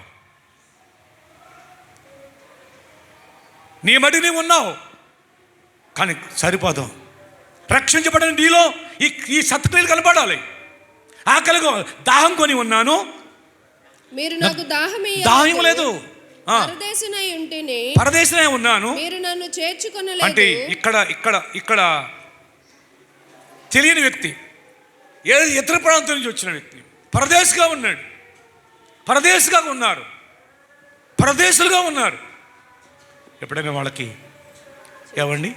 చేర్చుకున్నామా? పరదేశినై ఉంటేని మీరు నన్ను చేర్చుకోలేదు. దిగంబరిగా ఉన్నాను, బట్టలు లేక, సరైన బట్టలు లేక, చలితో ఉన్నట్టు వారు ఎంతో మంది ఉంటామంటారు. ఎప్పుడైనా నీ పై టవల తీసైనా, లేదంటే ఇంటికి వచ్చి ఒక వస్త్రం తీసుకెళ్ళా, ఇచ్చావా? ఇదంతా చెయ్యాలమ్మా. క్రీస్తు రక్తంలో కాడబడిన మనం వచ్చి వెళ్ళిపోవటం కాదు, మనం వచ్చి వాక్యం వెళ్ళిపోవటం కాదు, మనలో సత్క్రియ కనిపించాలి. దిగంబరనై ఉన్నాను, మీరు నాకు వస్త్రం ఇవ్వలేదు. రోగినై చెరసాలలో ఉన్నాను, రోగంతో ఉన్నాను. ఎప్పుడైనా హాస్పిటల్కి ఎవరైనా తెలిసినోడు కాదు, నీకు తెచ్చినోడు కాదు, ముక్కు వేరేవాళ్ళు బాధపడుతున్నారు, ఎప్పుడైనా పండట్టుకెళ్ళి ఇచ్చావా? ఎప్పుడైనా ప్రకటించావా వాళ్ళ దగ్గరికి వెళ్ళి? వాళ్ళు అంజులు అవ్వచ్చు, ఎవరైనా కావచ్చు. ఎప్పుడైనా అది కనికరం అంటారు, దాన్ని అది మానవత్వం అంటారు. అది యేసుక్రీస్తు ప్రభు ఎందుకు వచ్చాడో మనుషుడుగా అంటే మానవత్వాన్ని చూపించడానికి. కనికరపడి వాళ్ళకి మేలు చేశాడు, కనికరపడి వాళ్ళకి సహాయం చేశాడు. నీకు ఉందని చెప్పుకోవడం పెద్ద గొప్ప ఏం కాదు, నువ్వు ఏదో సంపాదించుకోవాలని చెప్పడం గొప్ప కాదు, నీకు ఎంత ఉందని కాదు, ఎంత చేసావు. ప్రభు పేరట గిన్నెడు చల్లిస్తే ప్రతిఫలం ఉంది కదా. కానీ నువ్వు ఇతరుల విషయంలో ఏం చేస్తావు? పిల్లలు ఒకప్పుడు అమెరికా దేశం చాలా తక్కువ టైం అయినప్పటికీ కూడా వాళ్ళు నేర్చుకున్నది, వాళ్ళు నేర్పించింది పిల్లలకి ఇదే నేర్పించారు. మీకు ఇచ్చిన ప్యాకెట్ మనీ కూడా దాంట్లోది కూడా కొంత భాగం తీసి మరో పేదవాడికి వాళ్ళు, దాన్ని కంపేషన్ అంటారు. పిల్లలు కూడా కొంతమంది పిల్లల్ని చదివిస్తారండి, వాళ్ళే తెలియదు, వీళ్ళెవరో తెలియదు. కానీ ఆ పిల్లలు 7-8 సంవత్సరాలు 5-6 సంవత్సరాల నుంచే మొదలు పెడతారు. చర్చలు చెప్తారు అన్నమాట, చావులు చెప్తారు, పలానా దేశం చాలా పేద దేశం, చదివించుకోవడానికి తోమత లేదు అనేటి పరిస్థితులు చెప్పినప్పుడు ఒక అబ్బాయిని నేను చదివిస్తాను, నెలకి ఇన్ని $10 $10 ఇస్తాను నేను అంటే. నేటి కాలంలో $10 అంటే సుమారు $700 అవుద్ది. వాళ్ళకి $10 లెక్క. వాళ్ళని దాచుకున్న డబ్బుల్లో నేను నెల $10 ఇస్తాను, లేదా $20 ఇస్తాను. ఒక అబ్బాయినో నా పేరు మీద అంటారండి. అప్పుడు వీళ్ళు ఏం చేస్తారంటే ఆ డబ్బులు ఇచ్చి వీళ్ళకి ఇచ్చి వీళ్ళ ద్వారా లెటర్ అంటారు, అమ్మా నీకు చాలా కృతజ్ఞత అమ్మా, నీవు ఇచ్చిన డబ్బులతో చదువుకుంటున్నానమ్మా, ఇప్పుడు ఈ క్లాస్ చదువుతున్నాను, ఇదిగో ఇలా పాస్ అవ్వని ఇన్ని మార్కులు వచ్చినాయి, ఇవన్నీ కూడా రాంతారండి. అంటే వాళ్ళ తృప్తి కోసం, అయ్యో పోన్లే నేను ఒక అమ్మాయిని, అదండి వాళ్ళకి ఆశీర్వాదం, వాళ్ళకి దీవెన. పెద్దోళ్ళు కంపాషన్ ఏరు. పెద్దోళ్ళు వాళ్ళు 10వ భాగం చర్చికి ఇచ్చేసి ఇంకో 10వ భాగం ఇలాగిస్తారండి, 20వ భాగం కూడా ఇస్తారండి. ఇతర దేశాలకి, పేద దేశాలకి ఆ విధంగా పంపుతారనమాట అండి. ప్రియ దేవుని బిడ్డలు గమనించారు. అందుకునే బైబిల్లో ఏముందంటే ఆకాశతుములు ఇప్పబడతాయి అంట, పట్టరానంత దీవెన. అసలు దీవెనే కనపడతలేదు మనకి. ప్రియ దేవుని బిడ్డ గమనించారా? సరే ఇంకా చదువుదాం. సరసాలో ఉన్నాను, చూడరాలేదు, చెరసాలలో ఉంటేనే మీరు నన్ను చూడరాలేదని చెప్పును. అందుకు వారు ప్రభువా మేమెప్పుడు నీకు ఆకలి కొని అది వీళ్ళు అడుగుతున్నారు, ఇదేంటయ్యా నువ్వు ఆకలి కొని ఎప్పుడున్నావు? దప్పికొని ఉండుటనే చూశాను నేను. పరదేశివై ఉండుట పరదేశి అయి ఉండుటైనను. దిగంబరిగా ఉన్నానని చెప్తున్నావే. రోగినై ఉన్నానని చెప్తావే. చెరసాలలో ఉన్నానని చెప్తావే. చూచి నీకు ఉపచారము చేయకపోదిమని ఆయనను అడిగేదారు. అది ఎప్పుడయ్యా? నువ్వు అలా నేను ఎప్పుడు చూడలేదే, నువ్వు ఎప్పుడు అలా కనిపించలేదే మాకు, ఎప్పుడు చేయలేదు మేము. అందుకు ఆయన మిక్కిలి అల్పులైన మీలో ఒక్కనినైనను మీరు ఇలాగూ చేయలేదు గనుక. అది ఒక్కడికి కూడా మీరు ఇలా చేయలేదు, ఒక్కడికి కూడా చేసిన దాఖలాలు లేవు. అందుకునే గనుక నాకు చేయలేదని మీతో నిశ్చయముగా చెప్పుచున్నానని. అంటే దేవుడి చేత దేవుడు ప్రత్యేకించి నీ దగ్గర వచ్చేసి ఆకలేస్తున్నామా కొంచెం ఈ పూట భోజనం పెట్టి అని అడగడం అర్థమైందా? ఇలా దిక్కులేని వాళ్ళు, పరదేశాలను పడుతున్నట్టు వారు, ఏమండి ఆకలి కొన్నట్టు వారు, ఏమండి సరైన వస్త్రం లేనట్టు వారు ఎంతోమంది కనిపిస్తూ ఉంటారు మనకి. ఎప్పుడైనా ప్రభు ప్రేమ పంచావా? ప్రభు బిడ్డగా సత్కార్యం చేయగలిగావా? వాళ్ళకి చేస్తే నాకు చేసినట్టేనమ్మా, వాళ్ళు చేస్తే నాకు చేసినట్టే. పిల్లరా, చెప్పించబడిన వారు వీళ్ళు ఎవరండి? వీళ్ళు ఒక్క కార్యము లేదే, చెప్పుకోవడానికి ఒక్కడ దాఖలు లేదే. వారి కడుపే దేవుడు అని బైబిల్లో ఉంటుందండి. ఎంతసేపు మన కడుపే చూసుకోకూడదండి, ఇతరుల కడుపు కూడా చూడాలి. ఇతరుల విషయంలోని దేవుని బిడ్డని ఆయన రక్తంలో కడగబట్టి ఆయన మనసు, క్రీస్తు యేసు మన మనసు మనం కలిగిన వారుగా ఉండాలి. ఇప్పుడు చదవండి 34 వచనం కానీ చదవండి. 34 వచనం కానీ. ఓకే. రాజు తన కుడివైపున ఉన్న వారిని చూసి నా తండ్రి చేత ఆశీర్వదించబడిన వారులారా రండి, లోకము పుట్టిన మొదలుకొని మీ కొరకు సిద్ధపరిచినట్టే రాజ్యం ఉంది. లోకం పుట్టినప్పటి నుంచి మీకోసం సిద్ధపరిచాను. లోకం పుట్టినప్పుడే, లోకం పుట్టినప్పుడు మీరు పుట్టలేదు, కానీ మీకోసం ఇది ఒక రాజ్యాన్ని సిద్ధపరిచాను, దాన్ని స్వతంత్రించుకోండి. నేను ఆకలిగా ఉన్నాను అంటే అందరూ కూడా అలా కాదు, కానీ మీలో కూడా చాలామంది అటువంటి కరుణికరం కలిగిన వాళ్ళు, అలాంటి దయాలత్వం కలిగిన వాళ్ళు మీలో కూడా చాలామంది ఉన్నారు అని చెప్తున్నాడు ఇక్కడ వాక్యంలో. అవునండి, కాబట్టి ఇదిగో నేను ఆకలిగా ఉన్నాను, నాకు భోజనం పెట్టావు, నేను దప్పిగా ఉన్నాను, దాహం ఇచ్చావు, పరదేశిగా ఉన్నాను, నన్ను చేర్చుకున్నావు, నువ్వు దిగంబరిగా ఉన్నాను, నాకు బట్టలు ఇచ్చావు, నువ్వు నేను రోగినై ఉన్నాను, నన్ను చూడవచ్చావు, చెరసాలలో ఉన్నాను, నా యొద్దకు వచ్చావు. అందుకు అప్పుడు నీతిమంతులు కూడా అంటున్నారు, దేంటి ప్రభు నీకు ఎప్పుడు భోజనం పెట్టాను, నీకు ఎప్పుడు భోజనం పెట్టలేదే, నీకు ఎప్పుడు దాహం ఇవ్వలేదే, నువ్వు ఎప్పుడు దిగంబరిగా ఉన్నావు, నీకు బట్ట ఎప్పుడు ఇచ్చాను లేదే అని అనుకుంటాడట. ఆశ్రయించబడిన వారు కూడా ఇలాగ అనుకుంటారట. అందుకు రాజు మిక్కిలి అల్పులైన ఈ నా సహోదరులలో ఒక్కనికి మీరు చేశారు గనుక నాకు చేసినట్లే. Praise lord. ప్రియా దేని బిడ్డ గమనించారు, మీరు కనికరపడి అనేక సార్లు ఎంతోమందికి మీరు ఇలా చేసిన సందర్భాలు ఉన్నాయి, కానీ అది వాళ్ళకు కాదు, ప్రభువుకు చేసినట్లు అంటున్నాడు అక్కడ. అవును పిల్లారా, ఒక పూట నువ్వు భోజనం పెట్టి ఉన్నావు కదా, అది ప్రభువుకు పెట్టావు. ఏమండి, ఎవరికో ఒక దాహానికి ఇచ్చావు కదా, ప్రభుకి దాహం తీర్చావు. ఇదంతా కూడా ప్రభు లిస్టులు వేసుకుంటున్నాడు.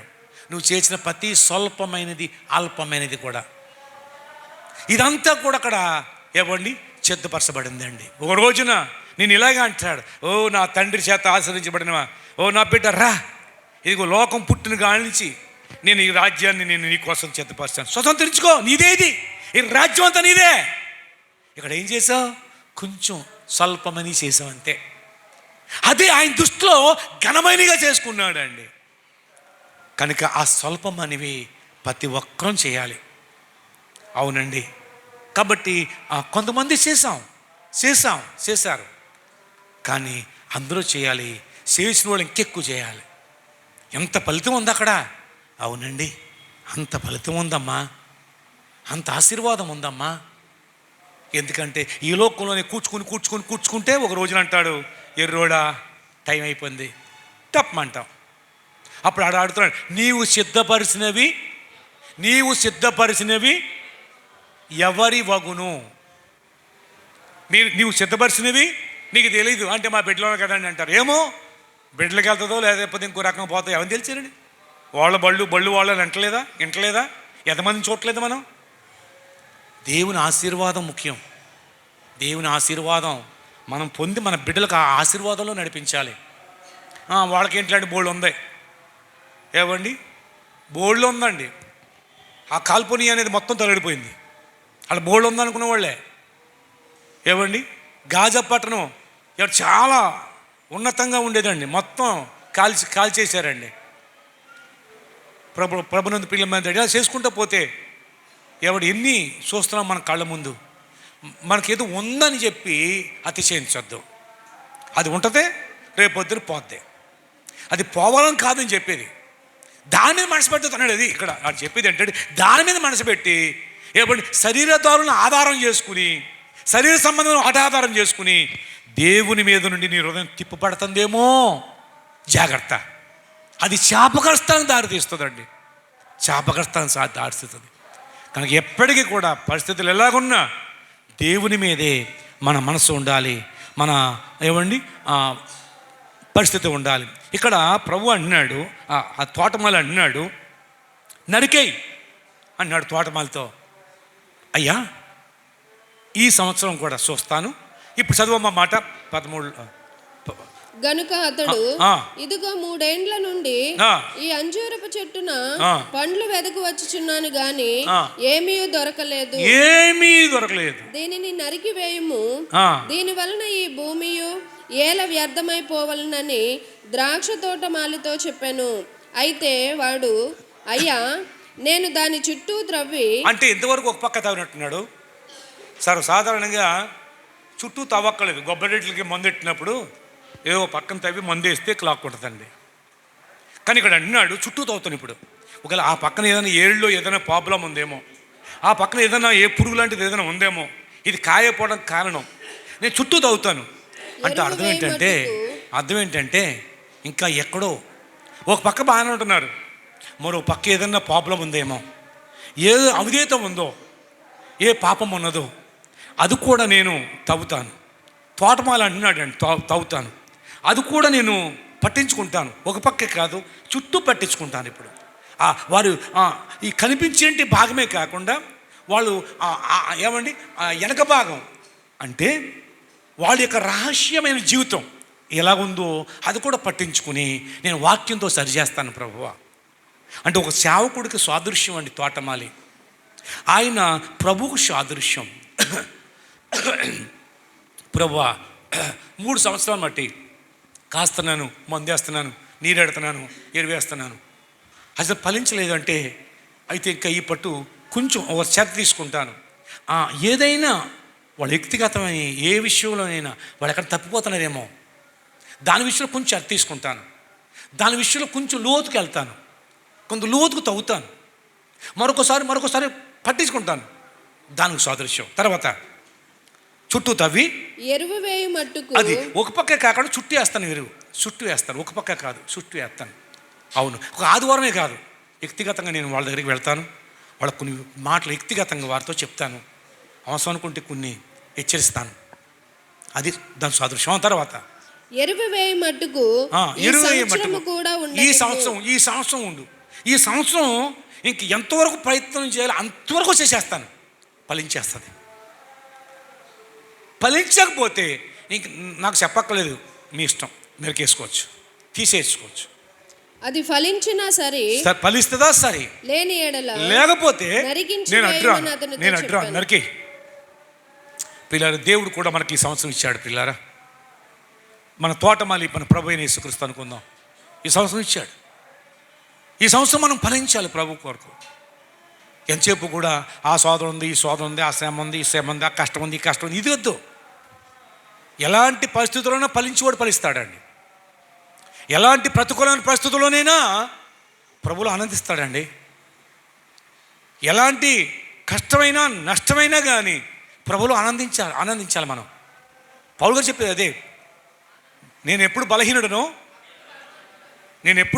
బలహీనుడనో అప్పుడే. ఎలాగా క్రీస్తుని బట్టి. పిల్లారా, మనము ఎవరిని నష్టమైనా కష్టమైనా సరే మనం ఆనందించాలి ఆయనలో. అబక్ అంటాడు కదా, ద్రాక్ష తోటలు పుయ్యపోయినా, అంజూరపు చెట్లు కాపు లేకపోయినా, ద్రాక్ష తోటలు ఎవరి ఫలించకపోయినా, చేనులోని పైరు లేకపోయినా, సావలోని పశువులు లేకపోయినా, దొడ్లో గొర్రెలు లేకపోయినా, నేను యెహోవా యందు నా రక్షణకర్త అయిన యెహోవా యందు నేను సంతోషిస్తాను, బలము సరిపోదు. కాబట్టి నేను సంతోషిస్తాను, ఆనందిస్తాను. ఆయన నా రక్షణకర్త, ఆయన ఉన్నాడు చాలు, అంతే. ఆయన నన్ను రక్షించాడండి. పోనీ పంటలేదా, పోనీ పంట లేకపోతే నష్టం వచ్చిందా, పోనీయా, పోనీ దాన్ని బట్టి నా విశ్వాసం కాదు, పోనేవండి. ప్రియ దేవుని బిడ్డలారా, గమనించండి, ఏదైనప్పటికీ ప్రభువులో మనం ఆనందించాలి, ప్రభువులో మనం సంతోషించాలి, ప్రభువులో మనం ఉల్లసించాలి.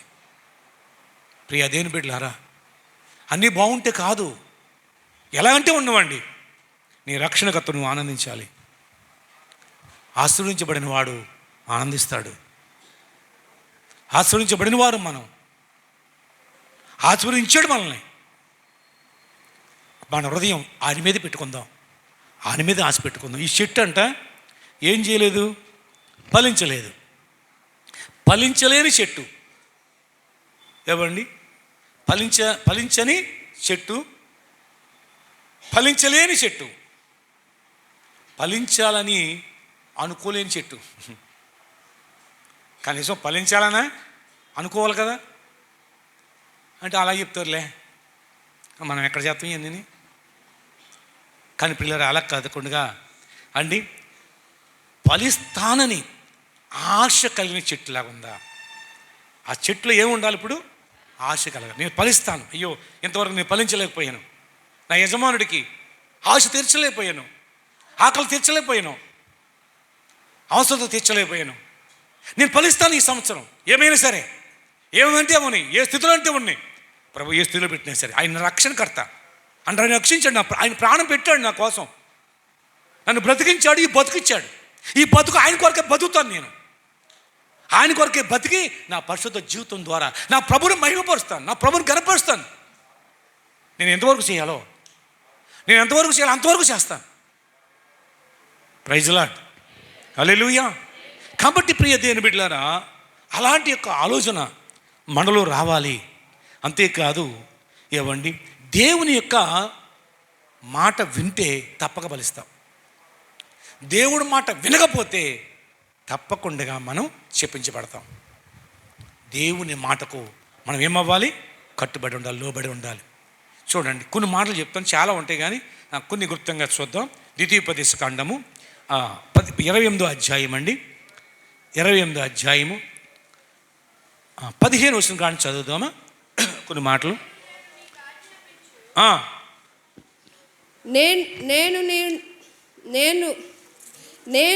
నేడు నీకు ఆజ్ఞాపించు ఆయన సమస్తమైన ఆజ్ఞలను కట్టడలను నీవు అనుసరించి నడుచుకొనవలెనని నీ దేవుడైన యెహోవా సెలవిచ్చిన మాట వినని ఎడల ఈ శాపములు ఏమంటే 15వ అధ్యాయం కాడి నుంచి లాస్ట్ దాకా చూసుకుంటూ పోతే కనీసం ప్రియమైన దేవుని బిడ్డలారా, ఈ 15వ వచనం కాడి నుంచి 23వ వచనం వరకు మనం చూసుకుంటూ పోతే ఎన్ని శాపాలను రాయబడి అండి. దేవుడు మాట వినకపోతే ఒకటి సరిపోదండి. ఏమండి, వినాలి. మనం ఆయన బిడ్డలం, మనకు ప్రాణం పెట్టాడు, ఆయన రక్షించాడు, వినాలి.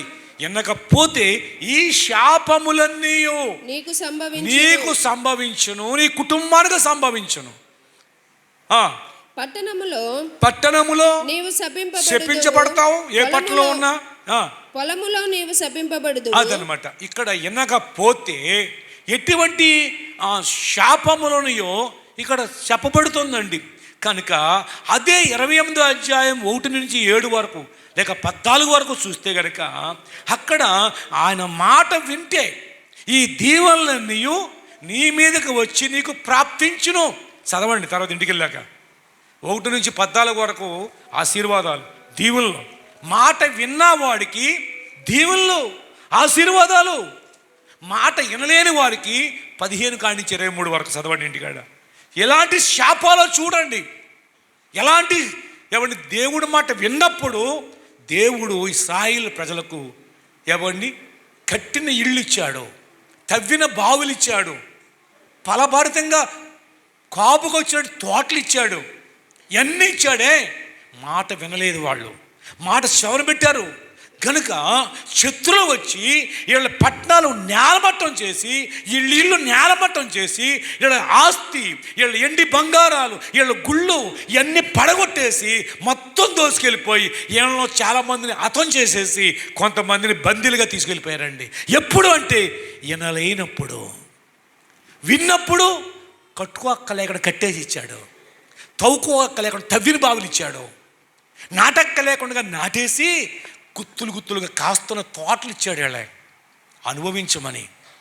మాట విన్నప్పుడు, మాట వినకపోతే శాపం. అది వేరే చెప్పవసరం లేదండి. అది ఉదాహరణ కొన్ని విషయాలు చెప్తాను. ఎందుకంటే నేటి కాలంలో మనకి అర్థం కావాలి, ఏమండి, మనకి ఆలోచన రావాలి. చూడండి, చిన్న మాట చెప్తాను. ఏమండి, దేవుని యొక్క సేవకులు ఎప్పుడు కూడా శుభోషణే పలకాలి, శాభోషణం పలకూడదు. కానీ కొన్ని సందర్భాలు చూసినప్పుడు భయమేస్తుందండి. చూడండి, రాజులు 2వ గ్రంథం 2వ అధ్యాయం 42 వచనం. రాజులు 2వ గ్రంథం 2వ అధ్యాయం 42 అమ్మా, ఒక్క నిమిషం అమ్మ. రాజులు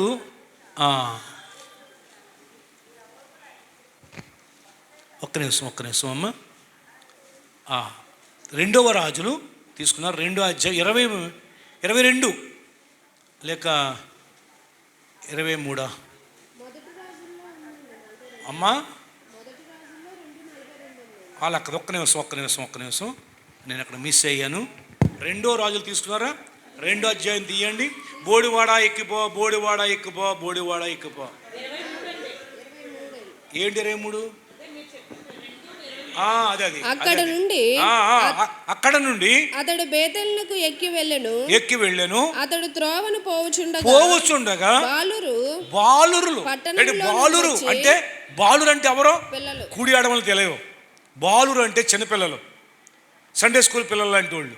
బాలురు వాళ్ళు కూడి ఆడమని తెలియదు వాళ్ళకి, పాపం పుణ్యం తెలియదు వాళ్ళకి. కానీ ఒక సేవకుడు, ఒక పవర్ఫుల్ సేవకుడు, ఒక అగ్ని లాంటి సేవకుడు, ఒక అభిషేకించబడిన సేవకుడు ఏమండి దేవుడు పని మీద వెళ్తున్నాడు. ఆ ప్రాంతం కూడా వెళ్తుంటే బోడివాడ అంటే ఆయన సౌడుగుండు ఉండేది ఆ సేవకుడికి. బోడివాడ ఎక్కిపోరా, బోడోడా. చాలాసార్లు చాలామందిని అపహాసం చేస్తున్నాడు. మనం సంతోషిస్తాం, మనం అవుతూ ఉంటాం, ఓహో భలే ఆట పట్టిస్తున్నారు అన్నట్టుకోండి. చూడండి ఏమైందో. బోడివాడ ఎక్కిపొమ్ము అతని అపహాస్యము చేయగా అతడు వెనుకకు తిరిగాడండి. చూశాడు, యెహోవా నామమును బట్టి వారిని శపించెను. అప్పుడు ఏం చేశాడు? శపించిన తర్వాత ఏం జరుగుతుందో అల్లకొల్లలో అయిపోద్దండి. శపించాడు, శాపం వచ్చింది అంటే ఎలాగైనా జరుగుతుందండి, ఏదైనా జరిగిపోద్దండి. శపించాడు అంతే. అప్పుడు 2 ఆడు ఎలుగుబంట్లు అడవిలో ఉన్నాయి. ఇది ఊరు మధ్యలో అడవిలో ఉన్న ఎలుగుబంట్లు పరిగెత్తుకొచ్చేసినాయండి. ఆడెలుగుబంట్లు అంట. ఆటలకి ఏమనిపించిందో దేవుడు ఆటలని ప్రేరేపించాడు. ఈయన శపిస్తూ ఆలస్యం అయింది. ఆ 2 ఎలుగుబంట్లు పరుగు వచ్చేసి అడవిలో నుండి వచ్చి వారిలో 42 బాలురను వారిలో దొరికినట్టుగా చీల్చేసిందండి. ఎంతమందిని తీసేసింది? 42 మంది అక్కడికక్కడ చచ్చిపోయారండి. ఎందుకు చెప్పించాడో తెలుసా అమ్మ? ఎందుకు చెప్పించాడో తెలుసా? అపహసించారు, అందుకు చెప్పించాడా? ఎందుకు చెప్పించాడు ఏమండి? ఆలోచించండి. ఎందుకు చెప్పించాడు? ఆలోచన చేయాలి. ఒక బుర్రకి పని చెప్పండి. వాళ్ళు అపహసించిన మాట నిజమే, అందుకు చెప్పించాడా?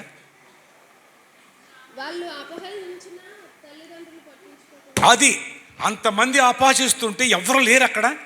ఏ ఒక్కడైనా గదమాలు కదా, ఒరేయ్ బుద్ధి ఉందా నీకు? సారీ అండి, ఏమనుకో మీరు. ఒక్కరండి గద్దించేవాడు ఎవడన్నాడా? గద్దించి ఉంటే వాళ్ళ మీద శాపం రాదండి. తల్లిదండ్రులు పెంపకంలో ఉంటుందండి పిల్లారా శాపమా ఆశీర్వాదం అనేది. అమ్మా నువ్వు అలా మాట్లాడకూడదు, అమ్మా నువ్వు అలా తలంచకూడదు, నువ్వు అది చూడకూడదు. ఎప్పుడైనా బెత్తమాడావా? కళ్ళారు చేసావా? లాగొకటి ఇచ్చావా? అనరాని మాట ఏదన్నా వస్తే, చూడకూడదు చూసినాడు కనిపిస్తే, చేయకూడదు చేసినప్పుడు ఏం చేస్తున్నావు? పిల్లల్ని కాటికి అప్పగించేద్దామా? శాపానికి అప్పగించేద్దామా? ఆ తల్లిదండ్రులకి ఏమన్నా సంతోషంగా ఉందంటారా? ఎంత ఏడ్చుంటారో వాళ్ళు. అప్పుడు ఏడ్చేదానికంటే ముందుగానే ఆ పిల్లల్ని క్రమశిక్షణలో పెంచుంటే, పెద్దోళ్ళని ఎలా గౌరవించాలో, పెద్దోళ్ళకి ఏ విధంగా విధేయత కలిగి చూపించాలో ఏమీ లేదండి ఆ పిల్లలకి. మామూలు వ్యక్తి కాదు, ఒక గొప్ప దైవ సేవకుడు, ఒక అభిషిక్తుడైన సేవకుడిని ఎవండి బోడోడు అంటమా? ఏవండి ఏం సంస్కృతి, ఏం సంస్కారం అండి? ఏవండి పిల్లలు చదువుకుంటారు కదా, ఏవండి చదువు సంస్కారాన్ని ఇవ్వదు. తల్లిదండ్రుల దగ్గర నుంచే సంస్కారం బయలుదేరుతుంది. తల్లిదండ్రులు సంస్కారం లేకపోతే నీ బిడ్డలు సంస్కారంగా ఉండరు. తల్లిదండ్రులుగా సంస్కారం ఉండాలి, బిడ్డలుగా సంస్కారం నేర్పాలి, అభ్యాసంప చేయాలి. ఆస్తి కాదు ముఖ్యం. మామిడికో ఉందండి బోల్డ్ సంబంధంది, ప్రయోజనం లేదు అది. కాబట్టి పిల్లలు దేవుని వాక్యాన్ని నేర్పించండి, దేవుని వాక్యాన్ని ధ్యానించండి, దేవుని వాక్యం చేత నడిపించండి, దేవుని వాక్యం మీద ఆధారపడడం నేర్పించండి. శపించాడంతే, శపించాడు. ఎలుబడిలో వచ్చి చంపేయాలని అనలేదు, శపించాడంతే. చెప్పించగానే ఆజ్ఞ జారీ అయిపోయిందండి ఎలుగుబండ్లకి. అడవిలోంచి వచ్చినప్పుడు, అడవిలోంచి ఊళ్ళో రావాలంటే ఎంతమందిని తప్పించి వస్తాయండి?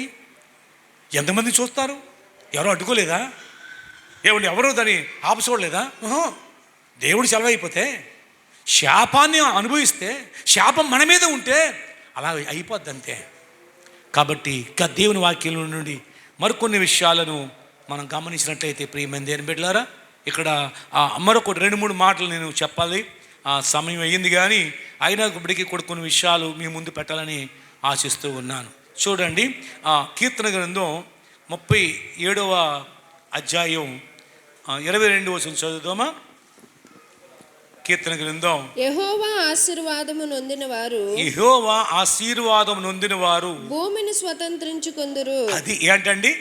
యెహోవా ఆశీర్వాదం పొందితే భూమినే నీకు సొంతం చేసేస్తాడు దేవుడు. ఆయన శపించిన వారు నిర్మూలమగుదురు. నిర్మూలం అంటే ఏంటి అమ్మా? నాశనం. గనుక ఎప్పుడు కూడా దేవుని దగ్గర మనం క్షమాపణ పొందాలి, శాపగ్రస్తులం కాకుండా చూసుకోవాలి. ఎప్పటికప్పుడే మనం పరీక్షించుకోవాలి. దావీదు అదే చేశాడు. ప్రభువా నీకు ఆయాసకరమైనది నా యందున్నదేమో చూడు నాయనా, నిత్య మార్గం నన్ను నడిపించు ప్రభువానని ప్రార్థించేశాడు. ఇంకా పరిశుద్ధ గ్రంథంలో నుంచి ఊరికే జ్ఞాపకం చేస్తాను 4 మాటలు పిల్లరా.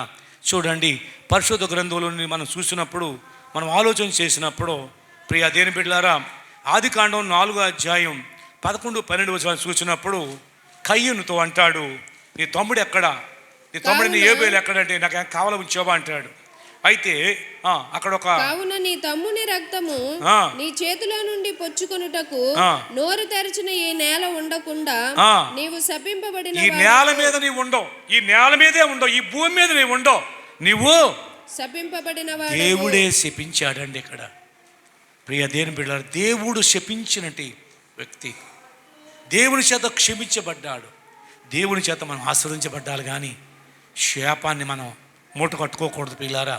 ఇంకా పరిశుద్ధ గ్రంథంలో నుంచి మనం గమనిస్తే, ఎవరి దేవుని వాక్యంలో నుండి మనం ఆలోచన చేసినప్పుడు, ఎవరి యెహోషువ గ్రంథంలో నుండి చాలా చక్కని మాట రాయబడుతూ ఉంటుందండి. ఏంటి అంటే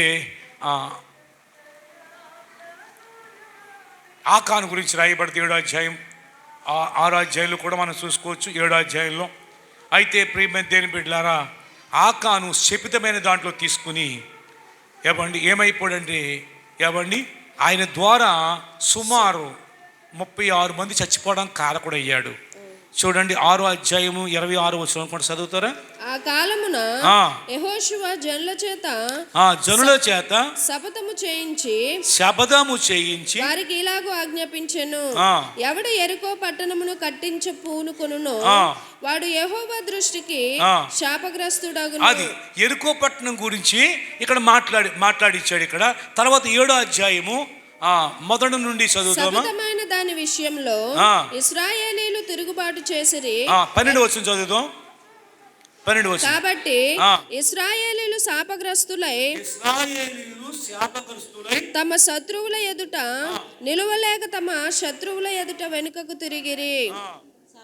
శాపగ్రస్తులైన వారు మీ మధ్య నుండకుండా మీరు వారిని నిర్మూలము చేస్తే తప్ప నేను మీకు తోడై ఉండను. అది అంటే శాపాన్ని అక్కడ అది శపించబడింది. ఆ పట్టణంలో ఉన్న ప్రతి వస్తువు శపించబడింది. దాన్ని అలా ముట్టుకోవద్దు. ప్రియ దేవుని ప్రభు చెప్పాడు ముందు. మీ మధ్య కానీ శాపగ్రస్తమైనది ఒకటి కలదు. శాపగ్రస్తమైనది ఒకటి ఉంది. 7వ అధ్యాయం కింద చదివితే రాయబడుతుంది అక్కడ. కానీ అది ఆకాన్ అనేవాడు దాన్ని ఆశించి తీసుకుని దాశాడు. ఆ కారణం చేత యుద్ధానికి వెళ్ళినప్పుడు పట్టణం మీద యుద్ధానికి వెళ్ళినప్పుడు 7వ అధ్యాయంలో సుమారుగా 36 మంది చనిపోయారండి. గొప్ప యోధులు చనిపోయారు. కారణం శపించబడిన దాన్ని దాచుకున్నాడు. దాని ఫలితం పిల్లరా తన భార్య తన బిడ్డలు కూడా అగ్గితో కాల్చివేయబడి రాళ్ళతో కొట్టబడ్డారు. తర్వాత అగ్గితో కాల్చేసి ఆ బూడిద కూడా ఎవరి మీద పడకుండా రాళ్ళు కుప్ప వేసేసారండి. పిల్లరా చూసారండి. కనుక శాపం అనేది ఎంత ప్రమాదమో ఎంత భయంకరంగా ఉంటుందో తెలుసండి. చివరిగా ఒక మాట చెప్తాను. రాజుల 2వ గ్రంథం 5వ అధ్యాయం 27వ వచనం చదువుదామా? కాబట్టి నయమానుకు కలిగిన కుష్టు నీకును నీ సంతానమునకును సర్వకాలము అంటి ఉండును. సర్వకాలం. ఎందుకంటే ప్రభునందు పిల్లరా ఆయన ఒక్కడు చేసిన పని దేవుడికి ఆయాసం కలిగించింది. దేవుని సేవకుడికి ఆయాసం కలిగించిన పని. 26లో అంటాడు, దాస్ తోటలు సంపాదించుకోవాలని దాసి సంపాదించుకోవడానికి ఇది సమయమా? ఇదా సమయం? అందుకోసం మనం ఇక్కడ ప్రత్యేకించబడ్డాం. అందుకోసం దేవుడు మనల్ని ఏర్పాటు చేసుకున్నది. అందుకొరకు మనల్ని రక్షించింది. ప్రియ దేని బిడ్డలారా గమనించండి. ఏదో కూడగట్టాలి, ఏదో చేయాలి కాదు. నీవు నీ కుటుంబం, నీవు నీ పిల్లలు దేవుని ఆశీర్వాదానికి పాత్రలు చేద్దాం. అందుకొరకు దేవుడు మనల్ని పిలిచాడు. ఆశీర్వాదానికి వారసులుగా ఉండడానికి పిలిచాడు దేవుడు. నీ ఆశీర్వాదకరంగా ఉండాలి. ఈ నూతన సంవత్సరంలో నూతన ఆశీర్వాదాలతో దేవుడు పోతున్నాడు. నీ కుటుంబం, నీ బిడ్డల పైన దేవుని ఆశీర్వాదం ఉండాలి. ఆయన మాటకు అవిధేయత. పాత నిబంధనలో ఏముందో తెలుసండి. విశ్రాంతి దినమున ఒకడు కట్టెలు వేరుకోవడానికి వెళ్ళాడట. ఏం చేయకూడదు? పాత నిబంధనలో విశ్రాంతి దినం ఏం చేయకూడదు? ఏ పని చేయకూడదు, ఏ పని చెప్పకూడదు. ఎద్దులకు కూడా మెడ మీద కాడేయకూడదు. ఆ రోజంతా కూడా దాచులకు కూడా సెలవు ప్రకటించేయాలండి. ఏ పని చేయకూడదు. ఒకడు ఏం చేశాడంట? కట్లేరుకుంటాను వెళ్ళాడంట. కట్లేరుకోవడానికి చూశాడు. ఏం చేశాడండి? మోసే దగ్గర తీసుకొచ్చాడు. రాళ్ళు కొట్టుకొని చంపాడు అన్నాడు. ధర్మశాస్త్రం అది. రాళ్ళు కొట్టి చంపేశారండి అక్కడ. ఆ చట్టం ఇప్పుడు ఉంటే ఎంతమంది ఉంటాం? ఎవరు ఉంటారు? ఉంటారు. ఒక్క వారం కూడా పోగొట్టుకోకుండా ఉన్న వాళ్ళు చేతులు ఎత్తారు చాలామంది. మరి పోయిన సంవత్సరం అనుకుని ఎత్తారు. అంతే కదండి. పోయిన సంవత్సరం అనుకున్నారు కదా. ఉన్నారు. ఒక్కడు ఉండకుండా ఉండడు. కానీ బుద్ధి గల కన్యకలకు 5 మిగులుతారేమో. అంటే సగం మంది మిగులుతారేమో. ఒకవేళ సగం వాళ్ళు సగం వాళ్ళు అయ్యారు. కాబట్టి పిల్లరా గమనించండి. ఆశీర్వాదం ముఖ్యం, ఆస్తి కాదు, ఐశ్వర్యం కాదండి. ఆపత్కాలమందు నీ నీ బంగారం నీకేమాత్రము కూడా అక్కడికి రాదని బైబిల్ చెప్తుందండి. దాని మీద దృష్టి పెడితే మళ్ళించుకోండి, దేవుడి మీద పెట్టండి. ప్రభువు మీద నుండి మనసు మళ్ళీ ఏమండి, నరమాతృల మీద ఆశించి. నరమాతృలు అంటే ఏంటి తెలుసా? లోకస్తుల మీద, లోకం ఉన్న వాటి మీదే. మీ మనసు అలా కేంద్రీకరించబడితే వాడు శాపగౌతుడని బైబిల్లో ఉందండి. నువ్వు ఎంత సంపాదించినా దేవుడు లేకుండా, దేవుని సన్నిధి లేకుండా, దేవుని ఆరాధన లేకుండా, రక్షించబడక మునుపు మన ఇష్టానుసారం తిరిగాం, మన ఇష్టానుసారం బతికేసాం. కానీ రక్షించబడిన తర్వాత ఒక్క వారం మిస్ అవుతే నీ హృదయం బద్దలు కొట్టుకుని ఏడవాలండి. ఒక్క వారం మిస్ అవ్వకూడదు. నేను చాలాసార్లు పిల్లారా అదే నేను విశ్వాసంగా ఉన్నప్పటి నుంచి కూడా నేను ఏవండి అవలంబించాను. కానీ పరిస్థితులు బట్టి కొన్నిసార్లు కొన్ని వారాల పాటు మిస్ అయిపోయానండి. దానివల్ల కలిగినది ఏమండి దేవుని ఉగ్రత అయినా అది ఆ భయంకరుడిగా పరిస్థితుల్లో కొట్టిమిట్లాడుతూ ఇంకా ప్రభువు గనక ఆ కనికరించకపోతే కొట్టుకుపోతానండి. ఆ ఉగ్రతలో కనికరించబడ్డాను. కనుకనే తర్వాత పిల్లరా గమనించినట్టయితే ఒక్క ఆదివారం నేను మిస్ ఏమంటే అవనవ్వండి, ఎవరేమంటే అనుకున్నామండి. ప్రియ దేవుడు 52 వారాల్లో ఒక్క ఆదివారం మిస్ అయితే దానికి నువ్వు లెక్క చెప్పాలి. ఆ రోజు ఇచ్చే దేవుడు ఆశీర్వాదం నువ్వు పోగొట్టుకుంటావు. ఒకవేళ నువ్వేదో సంపాదించుకోవచ్చు, ఒకవేళ అది నీకు అక్కడికి రాదు. అది దేవుడికి అవసరం లేదు. అంతకంటే ఎక్కువ ఇస్తాడు దేవుడు ఇవ్వాలనుకుంటే. దేవుడు ఇవ్వాలనుకుంటే ఆయన రాజ్యాలు ఇచ్చాడు, రాజులు చేశాడు. గాడిదలు కాస్తాం జాతకాన్ని రాజును చేయలేదా? గొర్రెలు కాసేవాడిని రాజును చేయలేదా? గోతులో పాడేశారు, అటువంటి జైల్లో పాడేశారు, సింహాసనం ఎక్కించలేదా? నీకు ఏది ఇవ్వాలో అది ఇస్తాడు. దేవునికి దూరం అవ్వే నువ్వేదో చేస్తే కాదు. దేవుని సన్నిధి దూరం అవి ఏదో చేసుకుంటేనే అనుకోవద్దు, అది భ్రమ. దానికంటే ఎక్కువ మనశ్శాంతి కోల్పోతారు, సమాధానం కోల్పోతారు, నెమ్మది కోల్పోతారు. ఎందుకు తెలుసా? దేవుడు దూరం అయినప్పుడు ఎలుక దూరం అయినట్టు. ఎలుక దూరం అవుతే చీకటి. చీకటి ఏంటంటే భయంకరమన్నాడు. ఈ చీకటి ఎంతో భయంకరమైంది. ఆ చీకటి మనకు నెమ్మది లేకుండా, శాంతి లేకుండా, సమాధానం లేకుండా చేస్తుంది. మనము, మన బిడ్డలు, మన కుటుంబం శాంతితో, సమాధానంతో, నెమ్మదితో ప్రభువులు ఆనందిస్తూ ప్రభువులు ముందుకు సాగాలండి. అట్టి కృప దేవుడు మనకు దయచేయుగాక. ప్రార్థన చేసుకుందాం. తల్ల ఉంచండి, కండ్లు ముయ్యండి. ప్రతి ఒక్కరు ప్రార్థన చేద్దామండి. పరిస్థితి ఇంతవరకు కూడా వెళ్ళిపోయింది. ఆ 3 సంవత్సరాలు వెళ్ళిపోయినట్టుగా వెళ్ళిపోయింది. ఈ సంవత్సరం ప్రత్యేకమైనటి తవ్వుతున్నాడు. ఆయన తవ్వుతున్నాడు, నీ చుట్టూ తవ్వుతున్నాడు. తవ్వినప్పుడు బాధ అవ్వచ్చు. తవ్వుతున్నాడు. ఎక్కడ పురుగులు ఉన్నాయో, ఎక్కడ సెదట్టిందో ఆయన తవ్వుతున్నప్పుడు మనం సహకరిద్దాం. ఆయన తవ్వి ఎరివైపోతున్నాడు. ఫలిద్దాం ఈ సంవత్సరం.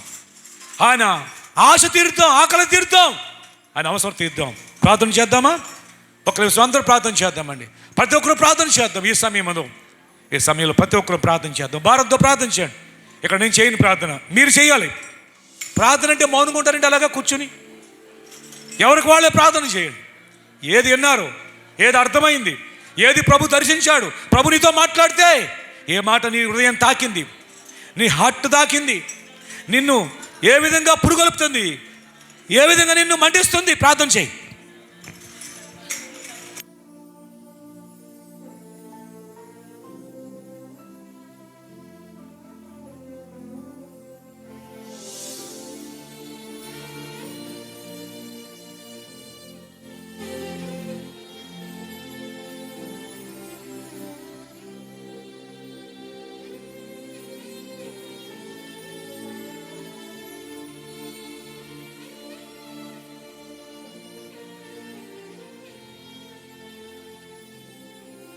ప్రతి ఒక్కరు ప్రార్థన చేయండి అమ్మా. ప్రార్థన చేద్దాం. మనము శాపగ్రస్తులు కాదు, ఆశీర్వాదానికి వారసులుగా ఉండడానికి పిలిచాడు. కనుకనే మనను సజీవ లెక్కలో ఉంచాడు. ఈ సంవత్సరంలో నిన్ను బట్టి ఆయన సంతోషించాలని, నిన్ను బట్టి ఆయన ఆకలి తీర్చుకోవాలని, నీ ద్వారా ఆయన అవసరత తీర్చుకోవాలని ఆశపడుతున్నాడు. పౌలు అంటాడు, నా పరుగు తొదముట్టించాను. ఎంత లెక్క పరిగెట్టాలని అద్దెట్టాడు, అంత లెక్క పరిగెత్తేశాడు. ఆయన నువ్వేం చేయాలని అని ఆశించాడో అది చేద్దాం. మన కోసం కాదు మనం బ్రతికేది. మనం బ్రతికించిన, మన కొరకు ప్రాణం పెట్టిన ప్రభు కొరకు బతుకుదాం. పరిశుద్ధుడు ఏం తండ్రి, ప్రేమగలను మా ప్రభువా, కృపగల తండ్రి, నీకు వందనాలయ్యా, స్తుతులు స్తోత్రాలు తండ్రి.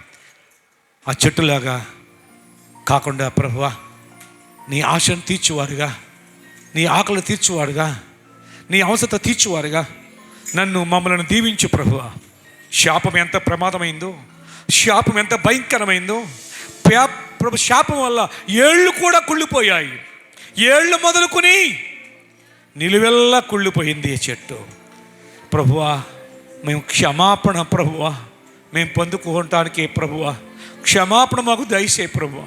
మాలో ఏ లోటు ఉందో, ఏ అవిధేయత ఉన్నా అయ్యా మాకు చూపించినప్పుడు, మేము పశ్చాత్తాపడినప్పుడు మమ్మల్ని క్షమించి క్షమాపణ దయచే ప్రభువా. దావీదు ప్రభువా నా పాపములు తెలిసేవని అని చెప్పాడు. ప్రభు పశ్చాత్తాపడ్డాడు. ప్రభువా నువ్వు క్షమించావు. అలాగే ప్రభువా నీ దగ్గర మేము క్షమాపణ పొందినట్లుగా తండ్రి మా కొరకు కాకుండా అయ్యో ప్రభువా నీ కొరకు మేము జీవిస్తూ మీ చిత్తం నెరవేర్చువారిగా నీ కొరకు ఫలించినట్లు ఫలభరితమైన జీవితాన్ని మేము జీవించగలిగేలాగా కృప దయచేసి నీ నామానికి మహిమ తెచ్చుకోమని యేసు నామములో ప్రార్థన చేస్తున్నాను మా పరమ తండ్రి. ఒక వాక్యం చదువుదాం.